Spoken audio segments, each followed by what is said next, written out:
ಜೀವನ್ಮುಕ್ತ ಮಹಾತ್ಮರನ್ನು ಸ್ಮರಿಸುತ್ತಾ ಈ ಒಂದು ಕಾರ್ಯಕ್ರಮವನ್ನು, ವ್ಯಾಸಂಗದ ಕಾರ್ಯಕ್ರಮವನ್ನು ಪ್ರಾರಂಭ ಮಾಡೋಣ. ನಾವು ಧ್ಯಾನ ಅಂದ್ರೇನು ಅನ್ನೋದನ್ನು ತಿಳ್ಕೊಂಡ್ವಿ. ಧ್ಯಾನ ಅದರ ಯಾಕೆ ಅಗತ್ಯ ಇದೆ ಮತ್ತು ಅದರ ಉದ್ದೇಶಗಳೇನು, ಈ ವಿಷಯಗಳನ್ನೆಲ್ಲ ನಾವು ತಿಳ್ಕೊಂಡು ಅನೇಕ ಪ್ರಕಾರಗಳಲ್ಲಿ ಧ್ಯಾನವನ್ನು ಯಾವ ರೀತಿ ಬೋಧಿಸಿದ್ದಾರೆ ಅನ್ನೋದನ್ನು ತಿಳ್ಕೊಳ್ತಾ ಇದ್ದೀವಿ. ಹೋದ ತಿಂಗಳಿನ ನಮ್ಮ ವ್ಯಾಸಂಗದಲ್ಲಿ ರಾಜಯೋಗ ಅದರ ಬಗ್ಗೆ ಅರ್ಥ ಮಾಡ್ಕೊಳ್ಳುವಂಥ ಒಂದು ಪ್ರಯತ್ನವನ್ನು ಮಾಡ್ತಾ ನಾವೇನು ಮಾಡಿದ್ವಿ ಅಂತಂದರೆ, ಅದರ ಕೆಲವು ಅಂಗಗಳನ್ನು, ಅಂದರೆ 8 ಅಂಗಗಳಿದೆಯಲ್ಲ, ಅದರಲ್ಲಿ 6 ಅಂಗಗಳನ್ನು ನಾವು ಅರ್ಥ ಮಾಡ್ಕೊಳ್ಳುವಂತಹ ಪ್ರಯತ್ನ ಮಾಡಿದ್ವಿ. ಇವತ್ತು ಧ್ಯಾನ ಮತ್ತು ಸಮಾಧಿ ಈ 2 ವಿಷಯಗಳನ್ನು ಅರ್ಥ ಮಾಡ್ಕೊಳ್ಳುವಂಥ ಪ್ರಯತ್ನವನ್ನು ನಾವು ಈಗ ಮಾಡೋಣ. ಮೈಕ್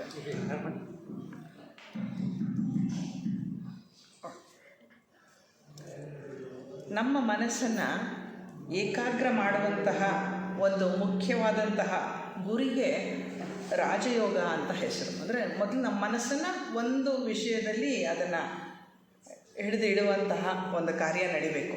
ಅದಕ್ಕೋಸ್ಕರ ರಾಜಯೋಗ ಅಂತ ಕರೀತಾರೆ. ಅಂದರೆ ಮನಸ್ಸನ್ನು ಕಂಟ್ರೋಲ್ ಮಾಡೋದು ಅಥವಾ ಅದನ್ನು ಒಂದು ವಿಷಯದ ಮೇಲೆ ಇರುವಂತೆ ಮಾಡುವಂತಹ ಒಂದು ವಿಷಯಕ್ಕೆ ರಾಜಯೋಗ ಅಂತ ಹೇಳ್ತೀವಿ. ಅದು ಮುಖ್ಯ ಗುರಿ, ನಮ್ಮ ರಾಜಯೋಗದ ಮುಖ್ಯ ಗುರಿ ಅದು. ಇದು ಅತ್ಯಂತ ಸೂಕ್ಷ್ಮವಾದ ಮಾರ್ಗ. ಭಕ್ತಿ ಮಾರ್ಗದಂಗೆ ಇದಲ್ಲ, ಕರ್ಮ ಮಾರ್ಗದಂತೆ ಅಲ್ಲ. ಬಹಳ ಸೂಕ್ಷ್ಮವಾಗಿ ಕೆಲಸ ಆಗಬೇಕು. ಹೊರಟಾಗಿ ನಾವು ನಮ್ಮ ಮನಸ್ಸಿನ ಜೊತೆಗೆ ವ್ಯವಹಾರ ಮಾಡಲಿಕ್ಕಾಗಲ್ಲ. ಬಹಳ ಸೂಕ್ಷ್ಮವಾದ ರೀತಿಯಲ್ಲಿ ನಮ್ಮ ಮನಸ್ಸನ್ನು ನಾವು ನಮ್ಮ ಒಂದು ಇದಕ್ಕೆ ಕಂಟ್ರೋಲ್ಗೆ, ಅಂದರೆ ನಮ್ಮ ಹಿಡಿತಕ್ಕೆ ತೆಗೆದುಕೊಳ್ಬೇಕಾಗತ್ತೆ. ಯಾಕೆಂದರೆ ಅದನ್ನು ನಮ್ಮ ಉನ್ನತಾತ್ಮನಿಗೆ ನಾವು ಸರೆಂಡರ್ ಮಾಡಬೇಕಾಗಿದೆ. ಅದರಿಂದ ಬಹಳ ಸೂಕ್ಷ್ಮವಾಗಿ ಈ ಕೆಲಸ ನಡಿಬೇಕೆ ಹೊರತು ಹೊರಟಾಗಿ ಮಾಡಲಿಕ್ಕೆ ಸಾಧ್ಯ ಇಲ್ಲ. ಹಾಗಾಗಿ ಬಹಳ ಸೂಕ್ಷ್ಮ ವಿಚಾರ ಇದು. ಈಗಾಗಲೇ ನಾವು 6 ಮಾರ್ಗಗಳನ್ನು ಪರಿಶೀಲನೆ ಮಾಡಿ ಮನಸ್ಸನ್ನು ಒಂದು ಹದಕ್ಕೆ ತಂದಿಟ್ಟಿದ್ದೇವೆ. ಅದಕ್ಕೆ ಒಂದು ಸಿದ್ಧ ಪಡಿಸ್ಬಿಟ್ಟಿದ್ದೇವೆ. ಏನು ಮಾಡಿದ್ದೇವೆ? ಯಮ ಮತ್ತು ನಿಯಮ ಇವುಗಳ ಆಚರಣೆಯಿಂದ ನಮ್ಮ ಬಾಹ್ಯ ಶೌಚ, ಆಂತರಂಗಿಕ ಶೌಚ ಅಂತ ಏನು ಕರೀತಾರೆ, ಅದನ್ನು ಮಾಡಿಕೊಂಡಿದ್ದೇವೆ. ಅಂದರೆ ಶರಣರು ಹೇಳುವ ರೀತಿಯಲ್ಲಿ ಬಹಳ ಸರಳವಾಗಿ ಅಂತರಂಗ ಶುದ್ಧಿ, ಬಹಿರಂಗ ಶುದ್ಧಿ ಇದೆರಡು ಕೂಡ ಯಮ ಮತ್ತು ನಿಯಮದಲ್ಲಿ ಆಗಿ ಹೋಗಿದೆ. ನಾವು ಈಗ ಪರಿಪೂರ್ಣರಾಗಿ ಶುದ್ಧರಾಗಿದ್ದೇವೆ. ಬಾಹ್ಯವಾಗಿಯೂ ಆಂತರಿಕವಾಗಿಯೂ ಯಮ ನಿಯಮಗಳಿಂದ ಆ ಕೆಲಸ ಆಗೋಗ್ಬಿಟ್ಟಿದೆ. ಇವಾಗ ಅದಾದ ನಂತರ ಆಮೇಲೆ ಏನು ಮಾಡಿದ್ವಿ? ಮುಂದಕ್ಕೆ ಧ್ಯಾನ ಸಮಾಧಿಗೆ ಇದು ಪೂರ್ವ ಸಿದ್ಧತೆ ಆಗಿದೆ. ಇವಾಗ ಏನು ಮಾಡ್ತೀವಿ? ಆಸನವನ್ನು ಒಂದು ಇದನ್ನಾಗಿ ಮಾಡ್ಕೊಂಡಿದ್ದೇವೆ. ಅಂದರೆ ಎಷ್ಟು ಹೊತ್ತು ಕುಳಿತರೂ ಕೂಡ ಅರ್ಧ ಗಂಟೆ ಆಗ್ಬೋದು, 1 ಗಂಟೆ ಆಗ್ಬೋದು, ನಮಗೆ ತೊಂದರೆ ಆಗಬಾರ್ದು ಶರೀರಕ್ಕೆ. ಆ ರೀತಿಯಾದಂತಹ ಒಂದು ಆಸನವನ್ನು ಸಿದ್ಧಪಡಿಸ್ಕೊಂಡಿದ್ದೇವೆ. ಅದು ಕೂಡ ಪೂರ್ವ ಸಿದ್ಧತೆ. ಅದಾದ ನಂತರ ಏನು ಮಾಡಿದ್ದೇವೆ? ಪ್ರಾಣಾಯಾಮದಿಂದ ನಮ್ಮ ಪ್ರಾಣವನ್ನು ಅದನ್ನು ಒಂದು ಹಂತಕ್ಕೆ ನಾವು ತೆಗೆದುಕೊಂಡು ಬಂದಿದ್ದೇವೆ. ಅಂದರೆ ಮನಸ್ಸನ್ನು ಪರಿಶುದ್ಧ ಶಾಂತಗೊಳಿಸುವ ಕ್ರಿಯೆ ಪ್ರಾಣಾಯಾಮದಲ್ಲಿ ನಡೆಯುತ್ತೆ. ಆ ಪ್ರಾಣಾಯಾಮದಿಂದ ಅದನ್ನು ಕೂಡ ನಾವು ಮಾಡ್ಕೊಂಬಿಟ್ಟಿದ್ದೇವೆ. ಅದನ್ನು ಮಾಡ್ಕೊಂಡಿರೋದ್ರ ಜೊತೆಗೆ ಏನು ಮಾಡಿದ್ದೇವೆ? ಪ್ರತ್ಯಾಹಾರವನ್ನು ತಿಳ್ಕೊಂಡ್ವಿ. ಪ್ರತ್ಯಾಹಾರದಿಂದ ಏನಾಯಿತು? ಈ ಸೂಕ್ಷ್ಮವಾದಂತಹ ಪವಿತ್ರವಾದಂತಹ ಮನಸ್ಸು ಹೊರಗೋಗೋದು ಬೇಡ. ಹೊರಗೋದ್ರೆ ಮತ್ತೆ ಅದು ತನ್ನ ಇಂದ್ರಿಯಗಳ ವಶಕ್ಕೆ ಬಂದುಬಿಡುತ್ತೆ. ಅದರಿಂದ ನಾವೇನು ಮಾಡಿದ್ವಿ? ಅದನ್ನು ಒಳಕ್ಕೆ ತಿರುಗಿಸಿದ್ವಿ. ಅಂದರೆ ನಮ್ಮ ಅಂತರಂಗದ ಕಡೆಗೆ ತಿರುಗಿಸಿದ್ವಿ. ಅವಾಗೇನಾಗುತ್ತೆ? ಪ್ರತ್ಯಾಹಾರದಿಂದ ಮನಸ್ಸು ಒಳಮುಖವಾಯಿತು. ಈ ಒಳಮುಖವಾದ ಮನಸ್ಸು ಏನು ಮಾಡಬೇಕು? ಅಲ್ಲೊಳಗೆ ಏನಿದೆ ಈಗ? ಯಾಕೆಂದರೆ ಇಂದ್ರಿಯಗಳಿಂದ ಎಲ್ಲವೂ ಹೊರಗೆ, ಆ ಹೊರಗಿನ ವಿಷಯ ಇಲ್ಲ ಅಲ್ಲಿ. ಈಗ ನಮ್ಮ ಮನಸ್ಸು ಒಳಕ್ಕೆ ತಿರುಗಿದೆ. ಈಗ ನಾವು ಒಂದು ವಿಷಯವನ್ನು ಕೊಡಬೇಕಾಗತ್ತೆ ಅದಕ್ಕೆ. ಇಲ್ಲದಿದ್ದರೆ ಅದೇನು ಮಾಡಬೇಕು? ಸುಮ್ಮನೆ ಇರಲಿಕ್ಕಾಗಲ್ಲ ಮನಸ್ಸಿಗೆ. ಮನಸ್ಸಿನ ಸ್ವಭಾವ ಚಂಚಲತೆ. ಅದರಿಂದ ಅದೇನು ಮಾಡುತ್ತೆ? ಅದನ್ನು ಒಳಮುಖವಾಗಿಸಿದ್ದೇವೆ, ಧಾರಣ ಮಾಡಿದ್ದೇವೆ. ಏನು?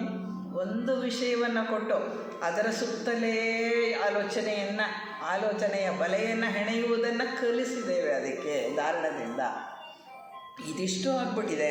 ಹಾಗಾಗಿ ಒಂದು ವಿಷಯದ ಮೇಲೆ ಮನಸ್ಸು ಕೇಂದ್ರೀಕೃತವಾಗುವಂತಹ ಒಂದು ಸ್ಥಿತಿಗೆ ನಾವು ಹದ ಮಾಡಿಬಿಟ್ಟಿದ್ದೇವೆ ರಾಜಯೋಗದ ಇದರಲ್ಲಿ. ಈಗ ಕೊನೆಯ 2 ಘಟ್ಟ ಅಂದರೆ ಧ್ಯಾನ ಮತ್ತು ಸಮಾಧಿ. ಇದು ಸಮಾಧಿಯಲ್ಲಿಯೇ ಎಲ್ಲ ಉಳಿದದ್ದೆಲ್ಲವೂ ನಡೆಯುವಂಥದ್ದು. ಅಂದರೆ ಭಗವಂತನ ಸನಿಹಕ್ಕೆ ನಾವು ಹೋಗೋದು ಸಮಾಧಿಯಲ್ಲಿ, ಅಥವಾ ಜೀವನ್ಮುಕ್ತಿ ಪಡ್ಕೊಳ್ಳೋದು ಸಮಾಧಿಯಲ್ಲಿ. ಇದು ನಮಗೆ ಅರ್ಥ ಆಗಬೇಕು. ಅಂದರೆ ಇನ್ನೆರಡು ಉಳಿದದ್ದನ್ನು ನಾವು ನೋಡ್ಕೊಳ್ಬೇಕಾಗ್ತದೆ. ಈಗ ಈ 2 ವಿಷಯದ ಮೇಲೆ ನಾವು ಕೇಂದ್ರೀಕರಿಸುವಂತಹ ಒಂದು ಪ್ರಯತ್ನವನ್ನು ನಾವು ಮಾಡಬೇಕಾಗಿದೆ. ಧ್ಯಾನ ಮತ್ತು ಸಮಾಧಿಗೆ ಇಷ್ಟೊಂದು ಸಿದ್ಧತೆಗಳಾಗೋಗಿದೆ. ಎಲ್ಲ ಯಮ ನಿಯಮ, ಆಸನ, ಪ್ರಾಣಾಯಾಮ, ಪ್ರತ್ಯಾಹಾರ, ಧಾರಣ ವರೆಗೂ ಬಂದುಬಿಟ್ಟಿದ್ದೇವೆ. ಈಗ ಮುಂದಿನ ವಿಷಯ ನಡಿಬೇಕಾಗತ್ತೆ. ಈಗ ನಾವು ಪ್ರಪಂಚವನ್ನು ಹೇಗೆ ತಿಳ್ಕೊಳ್ತೇವೆ ಅಂತ ನೋಡಿದ್ರೆ ಎಲ್ಲವನ್ನ ಮನಸ್ಸಿನ ಮುಖಾಂತರ, ಅದು ಇಂದ್ರಿಯಗಳ ಮುಖಾಂತರ ಅದು ವಿಷಯ ಸಂಗ್ರಹಿಸಿ ನಮಗೆ ಅರ್ಥ ಮಾಡಿಸ್ಕೊಡುತ್ತೆ. ಅಂದರೆ ಮನಸ್ಸೇ ಪ್ರಧಾನವಾದಂತಹದ್ದು. ಹಾಗಾಗಿ ಈಗ ನಾವು ಒಂದು ಕುರ್ಚಿ ನೋಡ್ತೀವಿ, ಒಬ್ಬ ವ್ಯಕ್ತಿಯನ್ನು ನೋಡ್ತೇವೆ, ಆಚೆ ಕಡೆ ಕಿಟಕಿಯಿಂದ ಒಂದು ಮರವನ್ನು ನೋಡ್ತೇವೆ, ಒಂದು ಹೂವನ್ನು ನೋಡ್ತೇವೆ. ಏನನ್ನು ನೋಡಲಿ, ಫಸ್ಟ್ ನೋಡೋದು ಕಣ್ಣುಗಳು, ಶಬ್ದವನ್ನು ಕೇಳೋದು ಕಿವಿಗಳು, ಈ ಎಲ್ಲವೂ ಕೂಡ ನಡೆಯುವಂಥದ್ದು ನಮ್ಮ ಮನಸ್ಸಿನ ಮುಖಾಂತರ ನಮಗೆ ಅರ್ಥ ಆಗುವಂತಹದ್ದು. ಒಂದು ಮರ ಇದೆ, ಒಂದು ಹೂವಿದೆ, ನಾನು ಏನೇನನ್ನು ನೋಡ್ತೀನೋ, ನಾನು ಏನೇನನ್ನು ಗಮನಿಸ್ತೀನೋ ಅವೆಲ್ಲ ಕೂಡ ನನ್ನ ಮಟ್ಟಿಗಿದೆ. ಈಗ ನಾನು ಬರೀ ಇಷ್ಟನ್ನು ಮಾತ್ರ ಗಮನಿಸ್ತಾ ಇದ್ದೀನಿ, ಈ ಕಡೆ ನನ್ನ ಹಿಂದೆ ಏನಾಗ್ತಿದೆ ನಾನು ತಿರುಗಿ ನೋಡ್ತಿಲ್ಲ, ಗಮನಿಸ್ತಾ ಇಲ್ಲ. ನನ್ನ ಮಟ್ಟಿಗೆ ಇದಿಷ್ಟು ಸತ್ಯ, ಹಿಂದೆ ಇರೋದು ನನಗೆ ಗೊತ್ತಿಲ್ಲ, ಇದೆಯೋ ಇಲ್ವೋ, ಅದು ನನ್ನ ಗಮನಕ್ಕೆ ಬಂದಿಲ್ಲ. ಅಂದರೆ ನಾನು ಏನನ್ನು ನೋಡ್ತೀನಿ, ನಾನು ಏನನ್ನು ಗಮನಿಸ್ತೇನೆ, ಅದೆಲ್ಲವೂ ಕೂಡ ನನಗಿದೆ, ನನ್ನ ಪಾಲಿಗೆ ಇದೆ. ಅದು ಇಲ್ಲದೆ ಇದ್ದದ್ದು ನನಗೆ ಗೊತ್ತಿಲ್ಲ. ಅದು ಇರಬಹುದು, ಇಲ್ಲ ಅಂತ ನಾನು ಹೇಳಲ್ಲ, ಆದರೆ ಅದು ನನ್ನ ಮಟ್ಟಿಗಿಲ್ಲ. ಅಂತಹ ಒಂದು ಸ್ಥಿತಿ ಇದೆ. ಅಂದರೆ ಒಂದು ಉದಾಹರಣೆ ನೋಡೋಣ ಯಾವ ರೀತಿ ಅಂತ. ಈಗ ನಾವು ಹೊಟ್ಟೆ ಹಸಿದಿದೆ, ಟೈಮ್ ಆಗಿದೆ, ನಾವು ತಿಂಡಿಯನ್ನು ಊಟವನ್ನು ಸ್ವೀಕಾರ ಮಾಡಿದ್ದೀವಿ. ಅದು ನಮಗೆ ಗೊತ್ತು, ನಾವೇ ತಟ್ಟೆಗೆ ಹಾಕ್ಕೊಂಡಿದ್ದೀವಿ, ಅದನ್ನು ನೋಡಿದ್ದೇವೆ, ಅದನ್ನು ಸೌದಿದ್ದೇವೆ, ಹೊಟ್ಟೆ ತುಂಬ ಮುಗಿಸಿದ್ದೇವೆ, ತಿಂದು ಮುಗಿಸಿದ್ದೇವೆ. ಅದು ನಮಗೆ ತಿಳಿದಿದೆ. ಅಂದರೆ ಈಗ ಊಟ ಮಾಡ್ತಿದ್ದೇವೆ ಅಂತ ಅರ್ಥ ಮಾಡಿಕೊಂಡೇ ನಾವು ಊಟ ಮಾಡ್ತಿದ್ದೇವೆ. ಅಂದರೆ ಏನಾದ್ರು ತಿಂತಾ ಇದ್ದೀವಿ ಅನ್ನೋದನ್ನು ತಿಳ್ಕೊಂಡೇ ತಿಂತಾ ಇದ್ದೇವೆ. ಆದರೆ ಅದು ಪಚನ ಆಗೋದಾಗಲಿ, ಅದು ರಕ್ತಗತ ಆಗೋದಾಗಲಿ, ಇದೆಲ್ಲ ನಮ್ಮ ಅರಿವಿಗೆ ಬರುತ್ತಾ? ಯಾರ್ದಾದ್ರೂ ಅರಿವಿಗೆ ಬಂದಿದೆಯಾ ಅದು ಪಚನ ಆಗ್ತಿರೋದು ಅಥವಾ ರಕ್ತಗತ ಆಗ್ತಿರೋದು? ಇಲ್ಲ, ನಮ್ಮ ಅರಿವಿಗೆ ಬರಲ್ಲ. ಅಂದರೆ ಈ ಆಹಾರದಿಂದ ಹೊಸ ರಕ್ತ ಇದೆ, ನಮಗೆ ಅರಿವಿಲ್ಲ. ಏನಾಗ್ತಾ ಇದೆ ನಮಗೆ ಅರಿವಿಲ್ಲ. ತಿನ್ನೋದು ಮಾತ್ರ ನಮಗೆ ಅರಿವಿದೆ, ಹೊಟ್ಟೆ ತುಂಬಿದ ಅರಿವಿದೆ ಅಷ್ಟೇ. ಅದು ಬಿಟ್ಟರೆ ಮುಂದಿನದ್ದು ನಮಗೆ ಗೊತ್ತಿಲ್ಲ. ಅದೇ ರೀತಿ ನಮ್ಮ ದೇಹದಲ್ಲಿ ಏನೇನಾಗ್ತಾ ಇದೆ ಅದರ ಅರಿವು ನಮಗಿದೆಯಾ? ನಮ್ಮ ಹೃದಯ ತನ್ನ ಪಾಡಿಗೆ ತಾನು ಬಡ್ಕೊಳ್ತಾನೆ ಇದೆ. ನಮ್ಮ ಬ್ರೈನು, ಮನಸ್ಸು ಏನೇನನ್ನು ಅದು ನರಗಳು ಇದು ಏನನ್ನು ಕೊಡುತ್ತೋ ಅದರ ಪ್ರಕಾರ ಅದು ಕೆಲಸ ಮಾಡ್ತಾ ಇದೆ. ಹೌದಾ? ನಮ್ಮ ಕಿಡ್ನಿ ಸದಾಕಾಲ ರಕ್ತವನ್ನು ಪರಿಶೋಧನೆ ಮಾಡ್ತಾನೇ ಇದೆ. ಎಲ್ಲ ಅಂಗಗಳು, ಲಿವರ್ ತನ್ನ ಕೆಲಸ ತಾನು ಮಾಡ್ತಾ ಇದೆ, ಹಾರ್ಟ್ ತನ್ನ ಕೆಲಸ ತಾನು ಮಾಡ್ತಾ ಇದೆ, ಲಂಗ್ಸ್ ಉಸಿರಾಟ. ಅದೇನು ನಾವು ಗಮನ ಕೊಡ್ತಾನೆ ಇಲ್ಲ. ಯಾವಾಗ ಗಮನ ಕೊಡ್ತೀವಿ? ಪ್ರಾಣಾಯಾಮ ಮಾಡಿದಾಗ ಅಷ್ಟೇ ಉಸಿರಿನ ಮೇಲೆ ಗಮನ ಕೊಡೋದು. ಇಲ್ಲದೇ ಇದ್ದರೆ ತನ್ನಿಂದ ತಾನು ಉಸಿರು ಒಳಗಡೆ ಹೋಗ್ತಾ ಇದೆ, ಉಸಿರು ಹೊರಗಡೆ ಬರ್ತಾ ಇದೆ. ಹೌದಾ? ಯಾರಾದರೂ ಗಮನಿಸಿ 24 ಗಂಟೆ ಉಸಿರಾಡ್ತಾ ಇರೋದು ಉಂಟಾ? ಇಲ್ಲ ಅಲ್ವಾ? ಅಂದರೆ ತನ್ನಿಂದ ತಾನೇ ಸಹಜವಾಗಿ ಆಗುವಂತಹ ಕ್ರಿಯೆಗಳು ಸಾಕಷ್ಟಿದೆ, ನಮ್ಮ ಗಮನಕ್ಕೆ ಬರದೇ ಇರೋ ಅಂಥದ್ದು. ನಮ್ಮ ಗಮನಕ್ಕೆ ಬರೋ ಅಂಥದ್ದು ಕೆಲವು ಮಾತ್ರ. ಹಾಗಾಗಿ ಇದೆಲ್ಲ ಮಾಡೋರು ಯಾರು ಮಾಡ್ತಾರೆ? ನಮ್ಮ ಪರವಾಗಿ, ನಮ್ಮ ಶರೀರದ ಒಳಗೆ ನಮಗೆ ಗೊತ್ತಿಲ್ಲದೆ ಎಲ್ಲ ಕೆಲಸವೂ ಸುಲಲಿತವಾಗಿ ನಡೀತಾ ಹೋಗ್ತಾ ಇದೆಯಲ್ಲ, ಯಾರು ಮಾಡ್ತಿದ್ದಾರೆ ಅಂತ ಹೇಳಿದ್ರೆ ಅದು ಕೂಡ ನಾನೇ ಮಾಡ್ತಿರೋದು. ಅಂದರೆ ನನ್ನ ಶರೀರ, ನನ್ನದೇ ಪ್ರಜ್ಞೆ, ನನ್ನದೇ ಮನಸ್ಸು, ಎಲ್ಲವೂ ನನ್ನದೇ, ನಾನೇ ಮಾಡ್ತಿರೋದು. ಆದರೆ ಅದು ಯಾವುದೋ ನಮ್ಮ ಅರಿವಿಗೆ ಇಲ್ಲ. ಇದನ್ನು ನಾವಿಲ್ಲ ಅರ್ಥ ಮಾಡ್ಕೊಳ್ಬೇಕು. ಈ ನಮ್ಮ ಊಟ ಬೇರೆಯವರು ಬಂದು ಅರಗಿಸಲ್ಲ.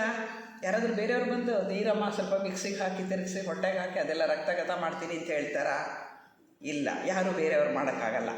ನಮ್ಮ ಶರೀರದ ಕೆಲಸ, ಒಳಗಿನ ಕೆಲಸಗಳು ತನ್ನಿಂದ ತಾನೇ ಆಗುತ್ತೆ. ಆದರೆ ಅದಕ್ಕೆ ಕಾರಣ ನಾವೇನೇ, ಅದು ನಮಗೆ ಗೊತ್ತಿಲ್ಲ.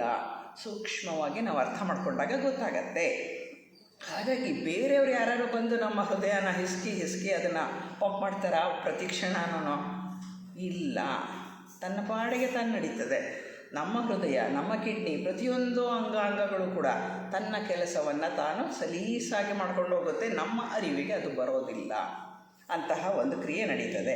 ಅಂದರೆ ತನ್ನಿಚ್ಛೆಯಂತೆ ತಾನು ಕೆಲಸ ಮಾಡ್ತದೆ. ಪ್ರತಿ ಅಣುವಿಗೂ ಕೂಡ ಅದಕ್ಕೆ ಗೊತ್ತು ಏನು ಕೆಲಸ ಮಾಡಬೇಕು ಅಂತ. ಅಷ್ಟೊಂದು ಮಟ್ಟಿಗೆ ಅದು ತಯಾರಾಗಿರೋ ಅಂಥ ಅಣುಗಳು ನಮ್ಮ ಶರೀರದಲ್ಲಿ ಇದೆ. ಒಂದು ವಿಚಿತ್ರವಾದಂತಹ ಮೆಷಿನ್ ಅಂತ ಹೇಳ್ಬೋದು. ನಮ್ಮ ಒಂದು ಇದು ಸ್ವಪ್ರಜ್ಞೆ ಇರುವಂತಹ ಒಂದು ಯಂತ್ರ, ಆ ದೇವರು ಸೃಷ್ಟಿ ಮಾಡಿದಂತಹ ಅದ್ಭುತವಾದಂತಹ ಒಂದು ಯಂತ್ರ ಅಂದರೆ ಮಾನವ ಶರೀರ. ಏನು ಬೇಕು ನಿಮಗೆ, ನೋಡ್ತಾ ಹೋಗಿ, ಕಣ್ಮುಚ್ಕೊಂಡು ಅದನ್ನು ಗಮನಿಸ್ತಾ ಹೋಗಿ, ವಿಶ್ವದ ಒಂದು ಸೃಷ್ಟಿಯನ್ನೇ ನಮ್ಮ ಶರೀರದ ಒಳಗಡೆ ಕಾಣ್ಬೋದು ನಾವು. ಅಂತಹ ಅಗಾಧವಾದಂತಹ ಒಂದು ಜ್ಞಾನ ಉಳ್ಳಂತಹ ಅಣುಗಳನ್ನು, ಪ್ರಮಾಣಗಳನ್ನು ನಮ್ಮ ಶರೀರಕ್ಕೆ ಭಗವಂತ ಕೊಟ್ಟಿದ್ದಾನೆ.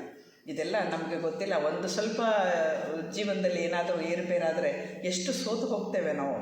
ಒಂದು ದಿವಸ ನಾವು ಆಲೋಚನೆ ಮಾಡಿದ್ದೇವ, ಇಷ್ಟೊಂದೆಲ್ಲ ಇದೆಯಲ್ಲ ನನ್ನ ಶರೀರದಲ್ಲಿ, ಏನೇನನ್ನು ಕೊಟ್ಟಿದ್ದಾನೆ ಭಗವಂತ, ಯಾತಕ್ಕೋಸ್ಕರ ಕೊಟ್ಟಿದ್ದಾನೆ, ನನ್ನ ಗುರಿ ಏನು, ಈ ಮಾನವತ್ವ ಮೀರಿ ಆಚೆ ಹೋಗಬೇಕು ಅನ್ನೋದು, ಅದ್ರ ಬಗ್ಗೆ ನಮಗೆ ಈ ಪ್ರಜ್ಞೆ ಬರೋದು ಎಷ್ಟು ಹೊತ್ತಿಗೆ, ಯಾವಾಗ, ಇದೆಲ್ಲ ಆಲೋಚನೆ ಮಾಡಬೇಕಾದಂಥ ವಿಷಯ. ಹಾಗಾಗಿ ನಮ್ಮ ಅರಿವಿಗೆ ಬರುವಂತಹ ಕೆಲಸಗಳಿರುವಂತೆಯೇ ನಮ್ಮ ಅರಿವಿಗೆ ಬಾರದಂತಹ ಕೆಲಸಗಳು ಕೂಡ ಅನೇಕ ಇದೆ. ಅಂದರೆ ನಮ್ಮ ಮನಸ್ಸು ಎರಡೂ ಕ್ಷೇತ್ರಗಳಲ್ಲಿ ಕೆಲಸ ಮಾಡುತ್ತೆ. ನಾನು ನೋಡ್ತಾ ಇರುವಾಗ ನೋಡುವ ಕ್ಷೇತ್ರದಲ್ಲಿ ಕೆಲಸ ಮಾಡ್ತಾಯಿದೆ, ನೋಡ್ದಲೇ ಇದ್ದರೇನೂ ಕೂಡ ನೋಡಿ ಬಿಡು ಏನೇ ಮಾಡು ತನ್ನಂತೆಯೇ ತಾನು ನಡೆಯುವಂತಹ ಅನೇಕ ಕ್ರಿಯೆಗಳು ಕೂಡ ಅದಕ್ಕೂ ನಮ್ಮ ಮನಸ್ಸೇ ಕಾರಣ. ಎರಡು ಕ್ಷೇತ್ರಗಳಲ್ಲೂ ಕೆಲಸ ಮಾಡುತ್ತೆ. ಮೊದಲನೇ ಕ್ಷೇತ್ರ ಅರಿವಿನಿಂದ ಮಾಡುವಂತಹ ಕ್ಷೇತ್ರ. ಅಂದರೆ ಈಗ ನಾನು ನಿಮ್ಮನ್ನು ನೋಡ್ತಾ ಇದ್ದೀನಿ, ನಾನು ಮಾತಾಡ್ತಿದ್ದೀನಿ ಅಂತ ನನಗೆ ಗೊತ್ತು, ನೀವೆಲ್ಲ ಕೇಳ್ತಿದ್ದೀರಾ ಅಂತ ಗೊತ್ತು, ನಾನು ಏನು ಮಾತಾಡಬೇಕು ಅನ್ನೋದು ನನಗೆ ಗೊತ್ತು, ಹೇಗೆ ಮಾತಾಡಬೇಕು, ಯಾವ ರೀತಿ ಅದನ್ನು ಮುಗಿಸ್ಬೇಕು, ಯಾವ ರೀತಿ ನಾನು ಕನ್ವೆ ಮಾಡಬೇಕು ಎಲ್ಲ ನನಗೆ ಗೊತ್ತು, ಅರಿವಿನಿಂದ ಇದ್ದೀನಿ ನಾನಿಲ್ಲಿ. ಆದರೆ ನಾನು ಅಂದರೆ ಇಲ್ಲಿ ಅಹಂ ಇದೆ, ನಾನು ಅನ್ನೋದಿದ್ದೀನಿ. ಅಂದರೆ ನಾನು ಮಾತಾಡ್ತಿದ್ದೀನಿ ಅನ್ನೋದು ನನಗೆ ಗೊತ್ತು, ನಾನು ಇದಕ್ಕೆಲ್ಲ ಪ್ರಿಪೇರ್ ಮಾಡ್ಕೊಂಡಿದ್ದೀನಿ ಗೊತ್ತು, ನೀವು ಕೇಳಿಸ್ತಾ ಇದ್ದೀರಾ ಅನ್ನೋದು ನನಗೆ ಗೊತ್ತು, ಇದೆಲ್ಲ ನನಗೆ ಗೊತ್ತು. ಅರಿವಿನಿಂದ ಇರುವಂತಹ ಕ್ಷೇತ್ರ ಅಂದರೆ ಇಲ್ಲಿ ಅಹಂ ಕೆಲಸ ಮಾಡ್ತಾ ಇದೆ. ಅಹಂ ಅಂದರೆ ಅಹಂಕಾರ ಅಂತ ಅಲ್ಲ, ಅಹಂ ಅಂದರೆ ನಾನು ಅಂತ, ನಾನು ಅನ್ನುವಂತಹ ಒಂದು ಏನು ಐ ಇದೆಯಾ ಅದು. ಅಂದರೆ ಇನ್ನೊಂದು ಕ್ಷೇತ್ರ ಇದೆಯಲ್ಲ, ನಾನು ಇಷ್ಟೊತ್ತು ಹೇಳಿದ್ನಲ್ಲ, ಆ ಕ್ಷೇತ್ರ ಏನು, ಅರಿವಿಗೆ ಬರದ ಕ್ಷೇತ್ರ. ಇಲ್ಲೂ ಕೂಡ ಇಲ್ಲಿ ಅರಿವಿದೆ, ಆದರೆ ಅಹಂ ಇಲ್ಲ. ಅಹಂ ಇಲ್ಲದೆ ಇರೋದರಿಂದ ನಮ್ಮ ಅರಿವಿಗೆ ಅದು ಬರೋದಿಲ್ಲ. ಹಾಗಾಗಿ ಈ ಕೆಲಸವನ್ನು ಹುಟ್ಟುಗುಣ ಅಥವಾ ಇನ್ಸ್ಟಿಂಕ್ಟ್ ಅಂತ ಹೇಳಿ ಕರಿತೇವೆ. ತನ್ನಿಂದ ತಾನೇ ಆಗುವಂತಹ ಅನೇಕ ಕ್ರಿಯೆಗಳಿದೆಯಲ್ಲ, ಅದೆಲ್ಲ ನಡೀತಾನೆ ಇರುತ್ತೆ. ಹಾಗಾಗಿ ನಮ್ಮ ಮನಸ್ಸು ಈ ಎರಡು ಕ್ಷೇತ್ರಗಳಲ್ಲೂ ಕೆಲಸ ಮಾಡುತ್ತೆ. ಅಂದರೆ ಯಾವುದು ನಮ್ಮ ಅರಿವಿಗೆ ಬರಲ್ಲ ಅದರಲ್ಲೂ ಮನಸ್ಸು ಕೆಲಸ ಮಾಡ್ತಿದೆ, ಇಲ್ಲದೇ ಇದ್ದರೆ ನಮ್ಮ ಶರೀರ ಇಷ್ಟು ಸ್ಥಿತಿಯಲ್ಲಿ ಇರಲಿಕ್ಕೆ ಸಾಧ್ಯ ಇಲ್ಲ. ಇನ್ನೊಂದು, ಈಗ ಅರಿವಿನಿಂದ ಇರುವಂತಹ ಮಾಡುವಂತಹ ಎಲ್ಲ ಕೆಲಸಗಳು, ಇದು ಎರಡೇ ಕ್ಷೇತ್ರದಲ್ಲ ನಮ್ಮ ಮನಸ್ಸು ಕೆಲಸ ಮಾಡೋದು ಅಂದರೆ ಇಲ್ಲ, ಇನ್ನೂ ಒಂದು ಕ್ಷೇತ್ರದಲ್ಲಿ ಕೆಲಸ ಮಾಡ್ತದೆ. ಅದು ಬಹಳ ಮುಖ್ಯವಾದಂತಹದ್ದು. ಇದಲ್ಲದೆ ಇನ್ನೊಂದು ಕ್ಷೇತ್ರ ಯಾವುದು ಅಂತ ಹೇಳಿದರೆ, ಅತ್ಯಂತ ಉತ್ತಮ ಮಟ್ಟದ ಕ್ಷೇತ್ರ, ಅರಿವಿನ ಆಚೆ ಕಡೆ ಇರುವಂತಹ ಕ್ಷೇತ್ರ. ಈಗ ನಾನು ಹೇಳಿದ್ದು ಒಂದು ಅರಿವಿನಿಂದ ಇರುವ ಕ್ಷೇತ್ರವಾದರೆ, ಇನ್ನೊಂದು ಅರಿವಿನಿಂದ ಕೆಳಗಿರುವಂತಹ ಕ್ಷೇತ್ರ. ಅಲ್ಲಿ ಅಹಂ ಇಲ್ಲ, ನಾನಿಲ್ಲ, ಮಧ್ಯದಲ್ಲಿ ನಾನಿದ್ದೀನಿ, ಅಂದರೆ ಅರಿವಿರೋ ಕಡೆ ನಾನಿದ್ದೀನಿ. ಇನ್ನೊಂದು ಕ್ಷೇತ್ರ ಇದೆ, ಅದು ಈ ಅರಿವಿನಿಂದ ಮೇಲಿರುವಂತಹ ಒಂದು ಕ್ಷೇತ್ರ. ಆವಾಗ ಆಚೆ ಇರುವಂತಹ ಕ್ಷೇತ್ರ. ಒಟ್ಟು 3 ಹಂತದಲ್ಲಿ ನಮ್ಮ ಮನಸ್ಸು ಕೆಲಸ ಮಾಡ್ತದೆ. ಅಂದರೆ ತಿಳುವಳಿಕೆಯ ಕ್ಷೇತ್ರ ಒಂದು, ತಿಳುವಳಿಕೆಗಿಂತ ಕೆಳಗಿರುವಂತಹ ಕ್ಷೇತ್ರ ಒಂದು, ತಿಳುವಳಿಕೆಗಿಂತ ಮೇಲಿರುವಂತಹ ಕ್ಷೇತ್ರ ಒಂದು, 3ರಲ್ಲಿ ಕೆಲಸ ಮಾಡುತ್ತೆ. ಅಂದರೆ ಮೊದಲನೇದಕ್ಕೆ ಕೆಳಗಡೆ ಹಂತದ್ದು ತಿಳುವಳಿಕೆ, ಅಲ್ಲಿ ಇಲ್ಲ, ಅದು ಅರಿವಿ ಇಲ್ಲದೆ ಇರೋವಂಥ ಕೆಲಸ. ಇನ್ನೊಂದು ತಿಳುವಳಿಕೆಯ ಕ್ಷೇತ್ರ, ಇನ್ನೊಂದು ತಿಳುವಳಿಕೆಗೆ ಮೀರಿದ ಕ್ಷೇತ್ರ. 3 ಕಡೆ ನಮ್ಮ ಮನಸ್ಸು ಕೆಲಸ ಮಾಡಬೇಕು. ಈ 3 ಹಂತದಲ್ಲೂ ಕೂಡ ಈ ಮೊದಲನೇ ಹಂತದಲ್ಲಿ ಮತ್ತು 3ನೇ ಹಂತದಲ್ಲಿ ನಾನು ಅನ್ನೋದಿಲ್ಲ, ಮಧ್ಯದಲ್ಲಿ ತಿಳುವಳಿಕೆ ಕ್ಷೇತ್ರದಲ್ಲಿ ಮಾತ್ರ ನಾನು ಅನ್ನೋದಿದೆ. ಅದರಿಂದ ನಮಗೆ ಇದೆಲ್ಲ ಗೊತ್ತಾಗುತ್ತೆ. ನಾವು ಇಲ್ಲಿದ್ದೀವಿ, ಹೀಗೆ ಮಾಡ್ತಾಯಿದ್ದೀವಿ, ಅದು ಮಾತಾಡ್ತಿಲ್ಲ, ಈ ಎಲ್ಲ ನಮ್ಮ ಅರಿವಿಗಿದೆ. ಆದರೆ ಅದರ ಕೆಳಗಿನ ಕ್ಷೇತ್ರ, ಅಂದರೆ ಈ ತನ್ನಿಂದ ತಾನೇ ನಡೆಯುವ ಕ್ರಿಯೆಗಳಲ್ಲೇ ನಾನಿಲ್ಲ, ಅದಕ್ಕಿಂತ ಮೇಲಿನ ಕ್ರಿಯೆಯಲ್ಲೂ ನಾನಿಲ್ಲ. ಆದರೆ ಕೆಲಸ ಮಾಡ್ತಿರೋದು ಮನಸ್ಸೇ, ಈ ಎಲ್ಲದರಲ್ಲೂ ಮಾಡೋದು ಮನಸ್ಸೇನೆ. ಹಾಗಾಗಿ ಈ ಮೇಲಿನ ಸ್ಥಿತಿ ಇದೆಯಲ್ಲ, ತಿಳುವಳಿಕೆಗೆ ಮೀರಿದಂತಹ ಮೇಲಿನ ಸ್ಥಿತಿ ಇದೆಯಲ್ಲ, ಅದನ್ನು ಅತೀಂದ್ರಿಯಾವಸ್ಥೆ ಅಥವಾ ಸಮಾಧಿ ಅಂತ ಹೇಳಿ ಕರಿತೇವೆ. ನೀವೇನು ಕರೆದ್ರು ಅದು ಅಲ್ಲಿ ಮನಸ್ಸು ಇಲ್ಲ ಅಷ್ಟೆ. ಹಾಗಾಗಿ ಈ 3 ಕ್ಷೇತ್ರಗಳ ಬಗ್ಗೆ ನಾವೀಗ ಸರಿಯಾದ ರೀತಿಯಲ್ಲಿ ತಿಳ್ಕೊಂಡ್ವಿ. ಈಗ ಧ್ಯಾನಕ್ಕೆ ಕುಳಿತಾಗ ಏನಾಗತ್ತೆ ಅಂತ ನೋಡೋಣ. ಯಾವ ಸ್ಥಿತಿನಲ್ಲಿ ಇರ್ತೀವಿ ನಾನು ಅನ್ನೋದು ಎಲ್ಲಿರುತ್ತೆ ಅಂತ. ಧ್ಯಾನಕ್ಕೆ ಕುಳಿತಾಗ ನಮ್ಮ ಮನಸ್ಸು ನಾನುವನ್ನು ಮೀರಿ ಹೋಗಬೇಕು. ಆಯಿತಾ? ನಾನು ಇದ್ದರೆ ಧ್ಯಾನ ಇಲ್ಲ. ಧ್ಯಾನ ಸ್ಥಿತಿಯಲ್ಲಿ ನಾನುವನ್ನು ಮೀರಿ ಹೋಗಬೇಕಾಗತ್ತೆ, ಧ್ಯಾನವನ್ನು ಮೀರಿ ಹೋಗುತ್ತೆ. ಸಮಾಧಿ ಸ್ಥಿತಿಯಲ್ಲಿ ನಾನುವನ್ನು ಮೀರಿ ಮೇಲಕ್ಕೆ ಹೋಗುತ್ತೆ. ಇನ್ಸ್ಟಿಂಕ್ಟ್ ಸ್ಥಿತಿಗೆ ಬಂದಾಗ ನಾನುವನ್ನು ಮೀರಿ ಕೆಳಕ್ಕೆ ಹೋಗುತ್ತೆ. ಈ ಎರಡನ್ನು ನಾವು ಅರ್ಥ ಮಾಡ್ಕೊಳ್ಬೇಕು. ಯಾಕೆಂದರೆ ನಮ್ಮ ಅರಿವಿನ ಕೆಳಗಿನ ಹಂತದಲ್ಲಿ ಕೂಡ ನಾನು ಅನ್ನೋದಿಲ್ಲ, ನಮ್ಗೆ ಅವಾಗ ಅಲ್ಲೂ ನಾನು ಅನ್ನೋದು ಗೊತ್ತಾಗಲ್ಲ. ಮತ್ತು ನಾವು ಅರಿವಿನ ಪರಿಧಿಗೆ ಬಂದು ಅಲ್ಲಿಂದ ಮೇಲಕ್ಕೆ ಹೋದಾಗಲೂ ನಾನು ಇಲ್ಲದೆ ಇರೋದ್ರಿಂದ ನಾವು ಎಲ್ಲಿದ್ವಿ ಅಂತ ನಮಗೆ ಗೊತ್ತಾಗಲ್ಲ. ಧ್ಯಾನ ಮುಗಿದ ಮೇಲೆ ನಮಗೆ ಸುಮ್ಮನೆ ಸಮಾಧಾನ, ಶಾಂತಿ ಇರುತ್ತೆ ಹೊರತು ಏನಾಯಿತು ಅನ್ನೋದು ನಮಗೆ ಗೊತ್ತಾಗಲ್ಲ. ಯಾಕೆ ಅಂದರೆ ಇದಕ್ಕೆ ನಾನು ಅನ್ನೋದು ಅಲ್ಲಿ ಕೆಲಸ ಮಾಡಿರಲ್ಲ ಅದರಿಂದ. ಹಾಗಾಗಿ ನಾವು ಹಿಂದಿನ ಅರಿವಿನ ಪರಿಧಿಗೆ ಬಂದಾಗ ಅಲ್ಲಿ ನಡೆದ ಪರಿಣಾಮದಿಂದ, ಕೆಲಸದ ಪ್ರತಿಫಲದಿಂದ ಅಹಂಕಾರದ ಮೇಲೆ ಹೋಗಿದ್ದೇವೋ ಅಥವಾ ಕೆಳಗೆ ಹೋಗಿದ್ದೇವೋ ಅನ್ನೋದನ್ನು ನಾವೀಗ ಅರ್ಥ ಮಾಡ್ಕೋಬೇಕಾಗಿದೆ.